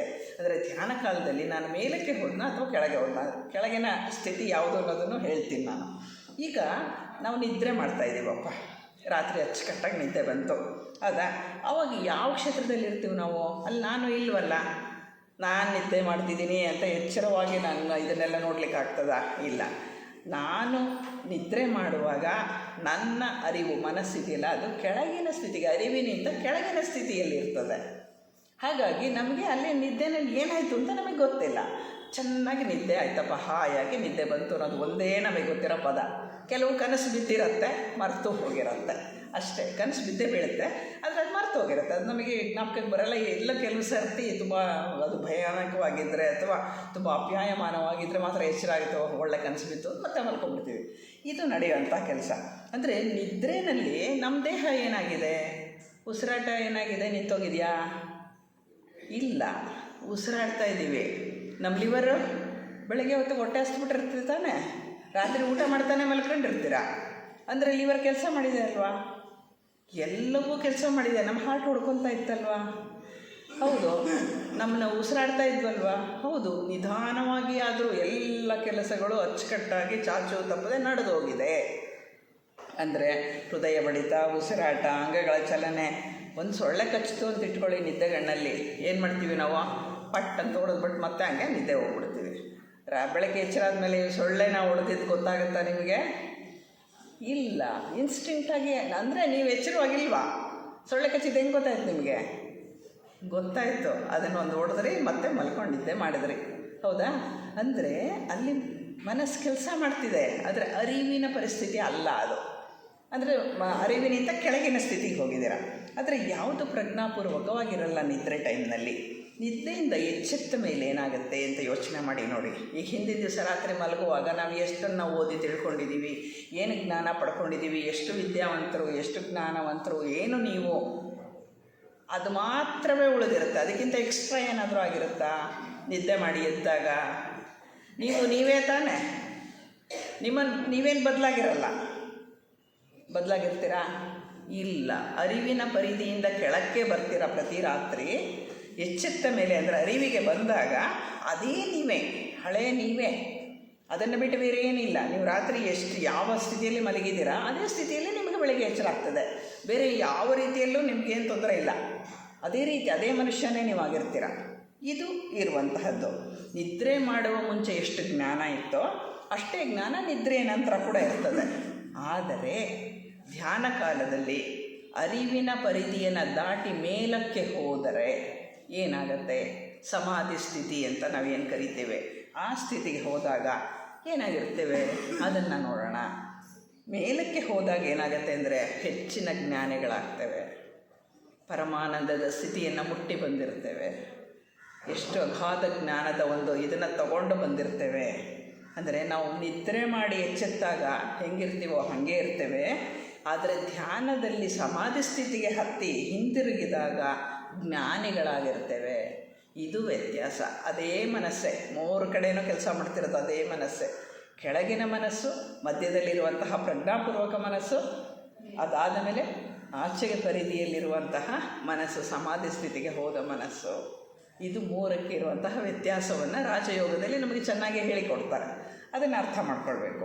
ಹಾಗಾಗಿ ಜ್ಞಾನಿಯಾಗಿರ್ತೇವೆ ಸಮಾಧಿ ಸ್ಥಿತಿಯಿಂದ ಹಿಂತಿರುಗಿದಾಗ, ಧರ್ಮಾತ್ಮರಾಗಿರ್ತೇವೆ, ಋಷಿಯಾಗಿರ್ತೇವೆ, ಅಥವಾ ಒಬ್ಬ ದೇವದೂತನಂತೆ ಆಗ್ಬಿಟ್ಟಿರ್ತೇವೆ. ಎಷ್ಟು ಪರಮ ಕರುಣೆ ತುಂಬುತ್ತೆ ಗೊತ್ತಾ ಇದರಲ್ಲಿ, ಆ ಸಾಧನೆಯಲ್ಲಿ. ಆ ಹಂತಕ್ಕೆ ಹೋಗಿ ಹಿಂತಿರುಗಿ ಪ್ರಪಂಚವನ್ನು ನೋಡುವಾಗ ಅತ್ಯದ್ಭುತವಾಗಿ ಕಾಣುತ್ತೆ ಪ್ರಪಂಚ ಕೂಡ. ಹಾಗೆ ದೇವದೂತರಂತೆ ಆಗಿರ್ತೇವೆ. ಅಂದರೆ ಸಂಪೂರ್ಣ ಸೌಶಲ್ಯ ರಚನೆ ಆಗಿರುತ್ತೆ. ನಿಮ್ಮಲ್ಲಿರುವಂತಹ ಇದ್ದಿರಬಹುದಾದಂತಹ ಅಲ್ಪ ಸ್ವಲ್ಪ ಲೋಪದೋಷಗಳು ಕೂಡ ಹೊರಟು ಹೋಗ್ಬಿಟ್ಟಿರುತ್ತೆ. ಅವು ಉಳಿದಿರೋದಿಲ್ಲ, ಉಳಿಯೋಕ್ಕೆ ಸಾಧ್ಯನೇ ಇಲ್ಲ. ಸಮಾಧಿ ಸ್ಥಿತಿನಲ್ಲಿ ಅದು ಯಾವುದಕ್ಕೂ ಜಾಗನೇ ಇಲ್ಲ. ಪರಿಪೂರ್ಣ ಸಂಪೂರ್ಣ ಪರಿಪೂರ್ಣ ವ್ಯಕ್ತಿಯಾಗಿ ನೀವು ಹಿಂದಕ್ಕೆ ಬರ್ತೀರಾ. ಆವಾಗ ನಮ್ಮ ಇಡೀ ಜೀವಿತನೇ ಬದಲಾಗೋಗಿರುತ್ತೆ. ಆತ್ಮವನ್ನು ಅರ್ಥ ಮಾಡ್ಕೊಂಡಿರ್ತೇವೆ. ಸ್ವಲ್ಪ ಹೊತ್ತು ಸಮಾಧಿ ಸ್ಥಿತಿಗೆ ಹೋದರೂ ಅಷ್ಟೇ. ಆ ಸಮಾಧಿ ಸ್ಥಿತಿಯಲ್ಲಿ ಎಷ್ಟು ಹೊತ್ತಿದ್ದೆ ಅಂತ ಯಾರೂ ಹೇಳಲ್ಲ. ರಮಣರು ಎಷ್ಟು ಹೊತ್ತಿದ್ರು ಗೊತ್ತಿಲ್ಲ, ಎಷ್ಟು ವರ್ಷಗಳಿದ್ರು ಗೊತ್ತಿಲ್ಲ. ಅವ್ರಿಗೇನು ಪರಿವೇನೇ ಇರಲಿಲ್ಲ. ಯಾವುದೋ ಗುಹೆಯಲ್ಲಿ ಕೂತ್ಬಿಟ್ಟಿರ್ತಾರೆ, ಮೈಯೆಲ್ಲ ಹುಳುಗಳು ತುಂಬ್ಕೊಂಡ್ಬಿಟ್ಟಿರುತ್ತೆ. ಯಾರೋ ಎತ್ಕೊಂಬಂದು ಈಚೆಗೆ ಹಾಕಿ ಅವ್ರನ್ನ ಲಿಟ್ರಲಿ ಹೊತ್ಕೊಂಬರ್ತಾರೆ. ಅವ್ರನ್ನ ಹೊತ್ಕೊಂಬಂದು ಅದೆಲ್ಲ ಹುಳುಗಳನ್ನು ತೆಗೆದು ಕೀಟಗಳನ್ನು ತೆಗೆದು ಸ್ನಾನ ಮಾಡಿಸಿದ್ರೂ ಅವರಿಗೆ ಗೊತ್ತಿಲ್ಲ. ಅಷ್ಟು ಸಮಾಧಿ ಸ್ಥಿತಿಯಲ್ಲಿ ಹೊರಟು ಹೋಗಿರ್ತಾರೆ ಅವರು. ಅಂತಹವರು ಅದು ನಿಜವಾದ ಜ್ಞಾನಿಗಳಾಗಿ ಅವರು ಈಚೆ ಬರ್ತಾರೆ. ಈ ಜ್ಞಾನ ಇದೆಯಲ್ಲ ನಿಜವಾದ ಜ್ಞಾನ. ಇದು ಓದಿಕೊಂಡ ಜ್ಞಾನವಲ್ಲ, ಕೇಳಿ ತಿಳಿದುಕೊಂಡ ಜ್ಞಾನವಲ್ಲ, ಪುಸ್ತಕ ಜ್ಞಾನವಲ್ಲ, ಗಿಣಿಯೋದು ಅಲ್ಲ. ಪರಿಪೂರ್ಣ ಜ್ಞಾನ ನಮ್ಮದೇ ಜ್ಞಾನ. ಅಂದರೆ ಜ್ಞಾನ ಎಲ್ಲ ಕಡೆಯೂ ಇದೆ, ಅದರ ಒಂದು ಭಾಗವನ್ನು ನಾವು ಪಡ್ಕೊಂಡಿದ್ದೇವೆ ಅಂತ. ನಿಜವಾದ ಜ್ಞಾನ. ಈ ಜ್ಞಾನ ಅರಿವಿಲ್ಲದ ಸ್ಥಿತಿನಲ್ಲಿ ಬರಲ್ಲ.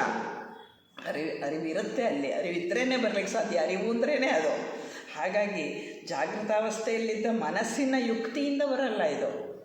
ಅವೆರಡಕ್ಕಿಂತ ಬಹಳ ಮೇಲ್ಮಟ್ಟದ್ದಾಗಿರುತ್ತೆ. ಇದು ಅತೀಂದ್ರಿಯವಾದಂತಹದ್ದು. ಎಷ್ಟು ಅದ್ಭುತವಾಗಿರುತ್ತೆ ಅಂತ ಹೇಳಿದರೆ, ಹೇಗೆ ಧ್ಯಾನವನ್ನು ಮಾಡೋದು ಅನ್ನೋದಕ್ಕೆ ಒಂದು ಉದಾಹರಣೆಯನ್ನು ಕೊಡ್ತೇನೆ, ಒಂದು ಕಥೆ ಮುಖಾಂತರ ಹೇಳ್ತೇನೆ. ಒಂದು ಝೆನ್ ಮಠಕ್ಕೆ ಹೋಗಿ ನೋಡಿ. ನಾವು ಹೋಗಿದ್ದೇವೆ ಝೆನ್ ಮಠಕ್ಕೆ. ಆ ಝೆನ್ ಮಠಕ್ಕೆ ಹೋದಾಗ, ಝೆನ್ ಅಂದರೆ ಬುದ್ಧಿಸ್ಟ್ ಅವರು, ಇದು ಜಪಾನ್ ಚೀನಾ ಅದೆರಡರಲ್ಲಿ ಬೆಳೆದಂಥ ಝೆನ್ ಬುದ್ಧಿಸಮ್ ಅಂತ. ಅಲ್ಲಿ ಹೋದರೆ ಅಲ್ಲಿ ಒಂದು ಈಚೆ ಕಡೆ ಒಂದು ಫಲಕ ಹಾಕಿರ್ತಾರೆ. ಏನಪ್ಪ ಅಂದರೆ ವಾಚ್ ಯುವರ್ ಸ್ಟೆಪ್ ಅಂತ ಅಷ್ಟೇ. ಈಗ ನಾವೆಲ್ಲಾದರೂ ದೇವಸ್ಥಾನಕ್ಕೆ ಹೋದರೆ ಶುಚಿಯಾಗಿರಿ, ಮೌನವಾಗಿರಿ ಅಂತ ಹಾಕಿರ್ತಾರಲ್ವ. ನಾವು ಯಾರಾದರೂ ಅದ್ರ ಬಗ್ಗೆ ಯಾವುದೇ ಒಂದು ಫಲಕವನ್ನು ಓದಿದ್ರೆ ಆ ಪದಗಳನ್ನು ಮೀರಿ ಏನನ್ನು ಹೇಳ್ತಿದ್ದಾರೆ ಇವರು ಅಂತ ಯೋಚನೆ ಮಾಡ್ತೀವ. ಧ್ಯಾನಿ ಅದನ್ನು ಯೋಚನೆ ಮಾಡಬೇಕು. ಇಲ್ಲಿ ಅದನ್ನು ಹೇಳ್ತಾರೆ, ಇದು ಬರಿಯ ನಿನ್ನ ಹೆಜ್ಜೆಯನ್ನು ಗಮನಿಸು ಅಂತಷ್ಟೇ. ವಾಚ್ ಔಟ್ ಯುವರ್ ಸ್ಟೆಪ್ ಅಂದರೆ, ವಾಚ್ ಯುವರ್ ಸ್ಟೆಪ್ ಅಂದ್ರೇನು? ನಿನ್ನ ಹೆಜ್ಜೆಯನ್ನು ಗಮನಿಸು ಅಂತ. ಈ ವಾಕ್ಯದ ಈ ಒಂದು ವಾಕ್ಯಕ್ಕೆ ಸಾಮಾನ್ಯವಾದ ಅರ್ಥ ಏನು? ದೇವಸ್ಥಾನದ ಒಳಕ್ಕೆ ಧೂಳು ತರಬೇಡ, ಕಾಲನ್ನು ಪರಿಶುದ್ಧ ಮಾಡಿಕೊಂಡು ಒಳಗಡೆ ಬಾ ಅಂತ ಅಷ್ಟೇ. ಅಂದರೆ ಗಲೀಜು ಮಾಡಬೇಡ ಅಂತ ಹೇಳಿ ಅರ್ಥ. ಆದರೆ ಇದು ಝೆನ್ ಟೆಂಪಲ್ ಅಂದರೆ ಬೌದ್ಧ ಮಠ. ಇಲ್ಲಿ ಏನು ಮಾಡಬೇಕು? ಇಲ್ಲಿ ಸ್ವಲ್ಪ ಅದರ ಹಿಂದಕ್ಕೆ ಹೋಗಬೇಕು. ಅದು ಝೈನ್ ಟೆಂಪಲ್ ಆಗಿರೋದ್ರಿಂದ ನಾವೇನು ಮಾಡಬೇಕು? ಈ ವಾಕ್ಯಕ್ಕೆ ಅನೇಕ ಅರ್ಥಗಳನ್ನು ಹುಡುಕಬೇಕು. ಏನೇನಿದೆ, ಏನೇನು ಅರ್ಥಗಳಿರಬಹುದು ಅಂತ. ಸ್ವಲ್ಪ ಹೋದರೆ ಅವ್ರು ಹೇಳ್ತಾರೆ, ವಾಚ್ ಯುವರ್ ಸ್ಟೆಪ್ ಅಂದರೆ ನೀನು ಎಲ್ಲಿಂದ ಬಂದೆಯೋ ಆ ಹೆಜ್ಜೆಯನ್ನು ಗಮನಿಸು. ಎಲ್ಲಿಂದ ಬಂದರೆ ನೀವು? ಎಲ್ಲಿಂದ ಬಂದರೆ? ನಿಮ್ಮ ಮನೆಯಿಂದ ದೇವಸ್ಥಾನಕ್ಕೆ ಬಂದೆ ಅಂತ ನೀವು ಹೇಳ್ತೀರಾ. ಹೌದು, ನಿಮ್ಮ ಮನೆ ಯಾವುದು? ಈಗ ನಾನು ಕಟ್ಕೊಂಡಿದ್ದೀನಿ, ಜೆ ಪಿ ನಗರದಲ್ಲಿದೆ, ಸೆಕೆಂಡ್ ಫೇಸ್ ಎಲ್ಲ ಇದೆ ನಮ್ಮ ಮನೆ. ಅದಲ್ಲ ನಿಮ್ಮ ಮನೆ. ಈ ಜನ್ಮದಲ್ಲಿ ನೀವೇನೋ ಕಟ್ಕೊಂಡಿದ್ದೀರಾ ಅಷ್ಟೇ. ಅದು ನಿಮ್ಮ ಮನೆ ಅಲ್ಲವೇ ಅಲ್ಲ. ಅದು ಈ ಭೂಮಿ ಎಲ್ಲ ಭೂಮಿ ತಾಯಿದು, ನಂದು ಅನ್ನೋಕ್ಕೇನೂ ಇಲ್ಲ. ಮತ್ತು ಎಲ್ಲಿದು? ನನ್ನ ಹೆಜ್ಜೆ ಎಲ್ಲಿಂದ ಬಂತು? ಎಲ್ಲಿಂದ ಬಂತು ಅಂತ ಹೋಗಬೇಕು, ಹಿಂದಕ್ಕೆ ಹೋಗಬೇಕು. ಅಂದರೆ ನಿನ್ನ ಹೆಜ್ಜೆಯನ್ನು ಗಮನಿಸುವಾಗ ನೀನು ಎಲ್ಲಿಂದ ಬಂದೆಯೋ ಅದನ್ನು ಗಮನಿಸು ಅಂತ. ಅಂದರೆ ಆವಾಗ ಕೂತು ಆಲೋಚನೆ ಮಾಡ್ತೇವೆ ನಾವು. ಬೇರೆ ಏನು ವಾಕ್ಯನೂ ಬೇಡ, ಅದು ಒಂದೇ ಸಾಕು. ಇವತ್ತು ಪ್ರಯತ್ನ ಮಾಡಿ ನೋಡಿ, ಮನೆಗೆ ಹೋದ್ಮೇಲೆ ವಾಚ್ ಔಟ್ ಯುವರ್ ವೇ, ನಿನ್ನ ಹೆಜ್ಜೆಯನ್ನು ಗಮನಿಸು. ಯೋಚನೆ ಮಾಡಿ ನೋಡಿ, ಗೊತ್ತಾಗ್ತದೆ ನಿಜವಾಗಿ ನಾನು ಎಲ್ಲಿಂದ ಬಂದೆ ಅಂತ ತಲೆ ಕರ್ಕೊಳ್ಳೋಕ್ಕೆ ಶುರುವಾಗುತ್ತೆ. ಎಲ್ಲಿಂದ ಬಂದೆ ನಾನು? ನನ್ನ ಮನೆ ಯಾವುದು ಅಂತ ಯೋಚನೆ ಆಗುತ್ತೆ. ನನ್ನ ಸ್ಥಳ ಯಾವುದು? ಅಂತಹ ಆತ್ಮನ ಲೋಕದಿಂದ ಒಂದು ಕಿಡಿಯಾಗಿ ಬಂದೆ ನಾನು. ಆಲೋಚನೆ ಇದೆಯಾ ನಮ್ಗೆ? ಅದ್ರ ಬಗ್ಗೆ ಗಮನ ಇದೆಯಾ? ಈಶ್ವರನ ಕಿಡಿಯಾಗಿ ಹೊರ ಬಂದೆ ನಾನು ಅನ್ನೋಂಥ ಈ ಜೀವಾತ್ಮ ಈ ಜನ್ಮದಲ್ಲಿ ಏನು ಮಾಡ್ತಿದ್ದೇನೆ ನಾನು?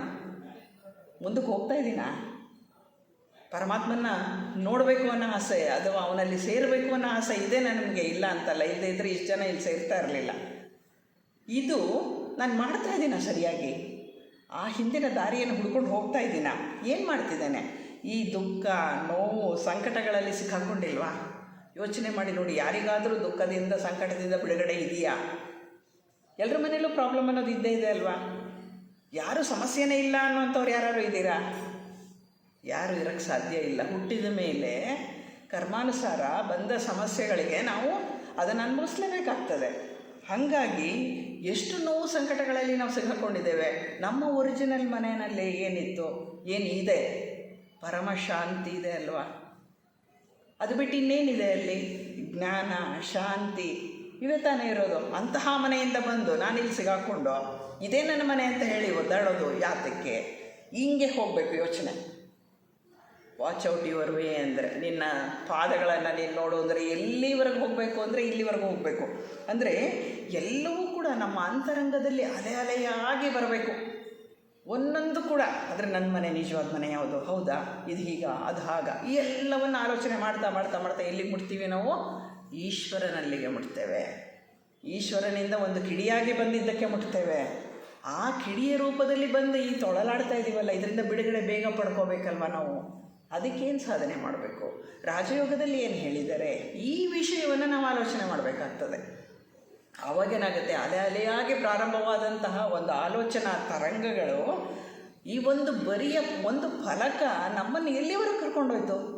ಈಶ್ವರನವರೆಗೆ ಕರ್ಕೊಂಡು ಹೋಯ್ತು. ಅಲ್ಲಿಂದ ಬಂದ ಒಂದು ಕಿಡಿ ಅಲ್ಲಿವರೆಗೆ ಕೂಡ ಕರ್ಕೊಂಡು ಹೋಗುತ್ತೆ. ಇದು ಝೆನ್ ಧ್ಯಾನದ ಪರಿ. ಆ ರೀತಿಯಾಗಿ ನಮ್ಮ ಆಲೋಚನೆ ನಡಿಬೇಕು. ಯಾವುದೋ ಒಂದು ಸ್ಥೂಲ ವಿಷಯ ತಗೊಳ್ಳಿ, ಯಾವುದೋ ಒಂದು ವಿಷಯ ತಗೊಳ್ಳಿ, ಅಲ್ಲಿಂದ ಅದು ನಮ್ಮ ಮೂಲಕ್ಕೆ ತಗೊಂಡು ಹೋಗ್ಬೇಕು ನಮ್ಮನ್ನು.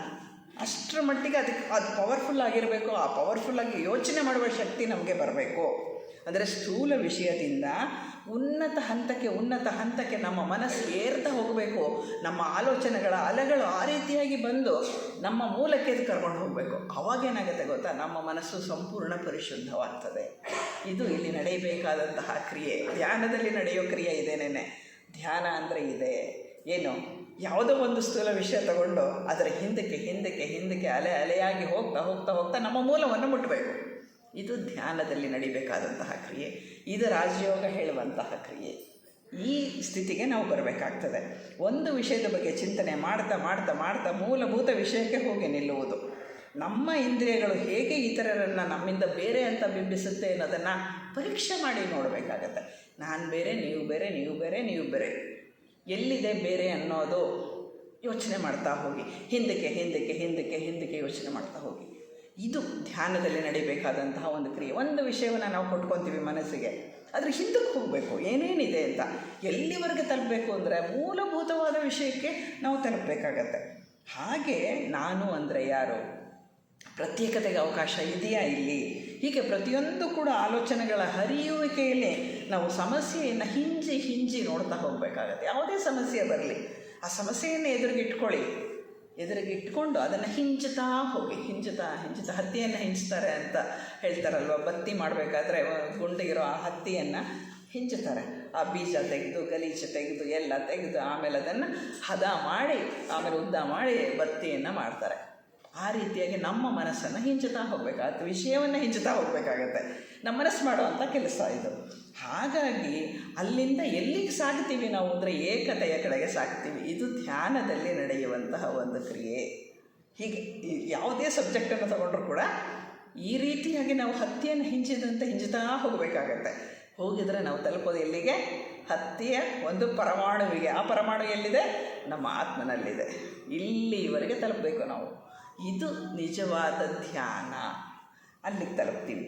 ಈಗ ನಮ್ಮನ್ನೇ ನಾವು ಗಮನಿಸಿ ನೋಡಿದಾಗ ನಾವು ನಿಜವಾಗಿ ಎಲ್ಲಿಂದ ಬಂದು ಅನ್ನೋದು ಅರಿವಾಗತ್ತೆ. ನಾವು ಇಡೀ ಪ್ರಕೃತಿಯ ಒಂದು ಭಾಗ ಅಷ್ಟೇ, ಬೇರೆ ಏನೂ ಅಲ್ಲ ಅನ್ನೋದು ನಮಗೆ ಅರ್ಥ ಆಗುತ್ತೆ. ಇದು ತಿಳಿದಾಗ ನಾವು ಭ್ರಮೆಯಿಂದ ಮುಕ್ತರಾಗ್ತೀವಿ, ಮಾಯೆಯಿಂದ ಮುಕ್ತರಾಗ್ತೀವಿ. ಆವಾಗ ನಮ್ಮ ಅಂತರ್ಚಕ್ಷು ತೆಗೆಯುತ್ತೆ, ಆವಾಗ ನಮ್ಗೆ ಅರ್ಥ ಆಗುತ್ತೆ ನಾವೇನು ಅನ್ನೋದು. ಹಾಗಾಗಿ ಇದೆಲ್ಲ ಅತ್ಯಂತ ಆಮೇಲಿನ ಕೆಲಸ ಬಹಳ ಸುಲಭ. ಇಷ್ಟೇ ನಾವು ಮಾಡಬೇಕಾಗಿರೋದು. ಆಮೇಲಿನ ಕೆಲಸ ಅತ್ಯಂತ ಸಹಜವಾಗಿ, ಸರಳವಾಗಿ, ನಿಮಗೇನು ತೊಂದರೆ ಇಲ್ಲದಲೇ ನಡ್ಕೊಂಡು ಹೋಗುತ್ತೆ. ಕಾನ್ಸ್ಟೆಂಟ್ ಅವೇರ್ನೆಸ್ ಅನ್ನೋದು ಯಾವಾಗಲೂ ನಮ್ಮ ಹತ್ರ ಇರುತ್ತೆ. ಆ ಕಾನ್ಸ್ಟೆಂಟ್ ಅವೇರ್ನೆಸ್ಸನ್ನು ಪಡ್ಕೊಳ್ಳಿಕ್ಕೆ ಇದೆಲ್ಲ ಈ ಜಗ್ಲರಿ ಮಾಡಲೇಬೇಕು ನಾವು. ಇದನ್ನು ಮಾಡಿದ ನಂತರ ಎಲ್ಲವೂ ಸಹಜ, ಸರಳ, ಸುಂದರವಾಗಿ ಕೆಲಸ ನಡೆದು ಹೋಗ್ತದೆ. ಆವಾಗ ಎಲ್ಲೆಲ್ಲೂ ಏಕತೆಯ ಅರಿವಾಗುತ್ತೆ. ಆಗ ಥಿಯಾಸಫಿ ಸಬ್ಜೆಕ್ಟಿನ ಮೊದಲನೆಯ ಇದು ಅರ್ಥ ಆಗುತ್ತೆ ನಮಗೆ. ಲಿಂಗ ಯಾವುದೇ ಜಾತಿ, ಲಿಂಗ, ಮತ ಭೇದವಿಲ್ಲದೆ ಸಾರ್ವತ್ರಿಕ ಸಹೋದರ ಭಾವ ಎಲ್ಲಿದೆ? ಈ ಧ್ಯಾನದಲ್ಲಿ ನಮಗೆ ಅರ್ಥ ಆಗತ್ತೆ. ಅದರಲ್ಲಿ ನೋಡ್ತಾ ಎಲ್ಲರೂ ಒಂದೇನೋದು ಅರ್ಥ ಆಗುತ್ತೆ. ಇದು ಅರ್ಥ ಆಗ್ಬೇಕಾದ್ರೆ ಇಷ್ಟೆಲ್ಲ ಕಷ್ಟಪಡ್ಬೇಕು ನಾವು. ಇಲ್ಲದಿದ್ದರೆ ಸುಮ್ಮನೆ ಬಾಯಲ್ಲಿ ಸಹೋದರತ್ವ ಅಷ್ಟೇ ಅಲ್ವಾ? ಅದನ್ನು ಅರ್ಥ ಮಾಡ್ಕೊಳ್ಬೇಕು. ಹೀಗೆ ಮುಂದೆ ಸಾಗಿದಾಗ ಧ್ಯಾನ ಅನ್ನೋದು ಸಿದ್ಧಿ ಆಗ್ತದೆ. ಧ್ಯಾನ ಸಿದ್ಧಿ ಆದಾಗ ಅದರಲ್ಲೇ ನೆಲೆ ನಿಂತಾಗ ಸಮಾಧಿ ಸ್ಥಿತಿ. ಆವಾಗ ಯೋಚನೆ ಮಾಡಲಿಕ್ಕೂ ಏನೂ ಇರಲ್ಲ. ನೀವು ಈಶ್ವರನ ಮುಟ್ಬಿಟ್ಟಿರ್ತೀರ, ಯೋಚನೆ ಮಾಡಲಿಕ್ಕೆ ಇನ್ನೇನಿದೆ? ಏನೂ ಇಲ್ಲ. ಅಲ್ಲಿ ಸಮಾಧಿ ಸ್ಥಿತಿ. ಅದಕ್ಕಾಗಿ ಸಮಾಧಿಯನ್ನು ಇಂದ್ರಿಯಗಳಿಗೆ ಅತೀತವಾದಂತಹ ಸ್ಥಿತಿ ಅಂತ ಹೇಳ್ತಾರೆ, ಅಥವಾ ಇಂದ್ರಿಯಾತೀತ ಸ್ಥಿತಿ ಅಥವಾ ಅತೀಂದ್ರಿಯ ಸ್ಥಿತಿ ಅಂತ ಹೇಳ್ತಾರೆ. ಯಾಕೆಂದರೆ ಇಂದ್ರಿಯಗಳಲ್ಲಿ ಕೆಲಸ ಮಾಡಲ್ಲ, ನಿಮ್ಮ ಮನಸ್ಸು ಕೆಲಸ ಮಾಡಲ್ಲ, ಅಲ್ಲಿ ಆಲೋಚನೆ ಇಲ್ಲ. ಆ ಭಗವಂತ ನಿಮ್ಮ ಏನು ಮೂಲ ಸ್ವರೂಪ ಇದೆ ಅಲ್ಲಿಗೆ ತಲುಪಿದ್ದೀರಾ ಅಲ್ವಾ, ತಲುಪಿದ ಮೇಲೆ ಅಲ್ಲಿ ನಿಂತು ಬಿಡ್ತೀರಾ ನೀವು ಅಷ್ಟೇ. ಅಂತಹ ಸ್ಥಿತಿ ಬರ್ತದೆ, ಅದು ನಮಗೆ ಬೇಕಾಗಿರುವಂಥದ್ದು. ಅದು ಸಮಾಧಿ ಸ್ಥಿತಿ.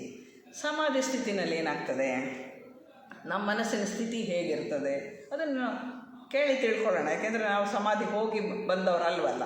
ಹಾಗಾಗಿ ಜಾಗೃತ ಅವಸ್ಥೆಯಲ್ಲಿ ಕೆಲಸ ಮಾಡುವಾಗ ನಮ್ಮ ಮನಸ್ಸಿನ ಪರಿಧಿ ಬಹಳ ಚಿಕ್ಕದು.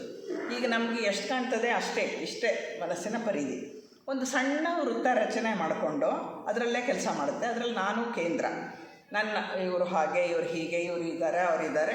ಇದು ಒಂದು ನನ್ನನ್ನು ಕೇಂದ್ರವಾಗಿ ಇಟ್ಕೊಂಡು ಒಂದು ಸರ್ಕಲನ್ನು ಹಾಕ್ಕೊಂಡು ನಾನು ಅದರಲ್ಲಿ ಮಾತ್ರ ಕೆಲಸ ಮಾಡ್ತಾ ಹೋಗ್ತೀನಿ. ಇದು ಜಾಗೃತ ಅವಸ್ಥೆಯಲ್ಲಿ ನಡೆಯೋದು. ಇದನ್ನು ಮೀರಿ ನಾನು ಹೋಗಲ್ಲ.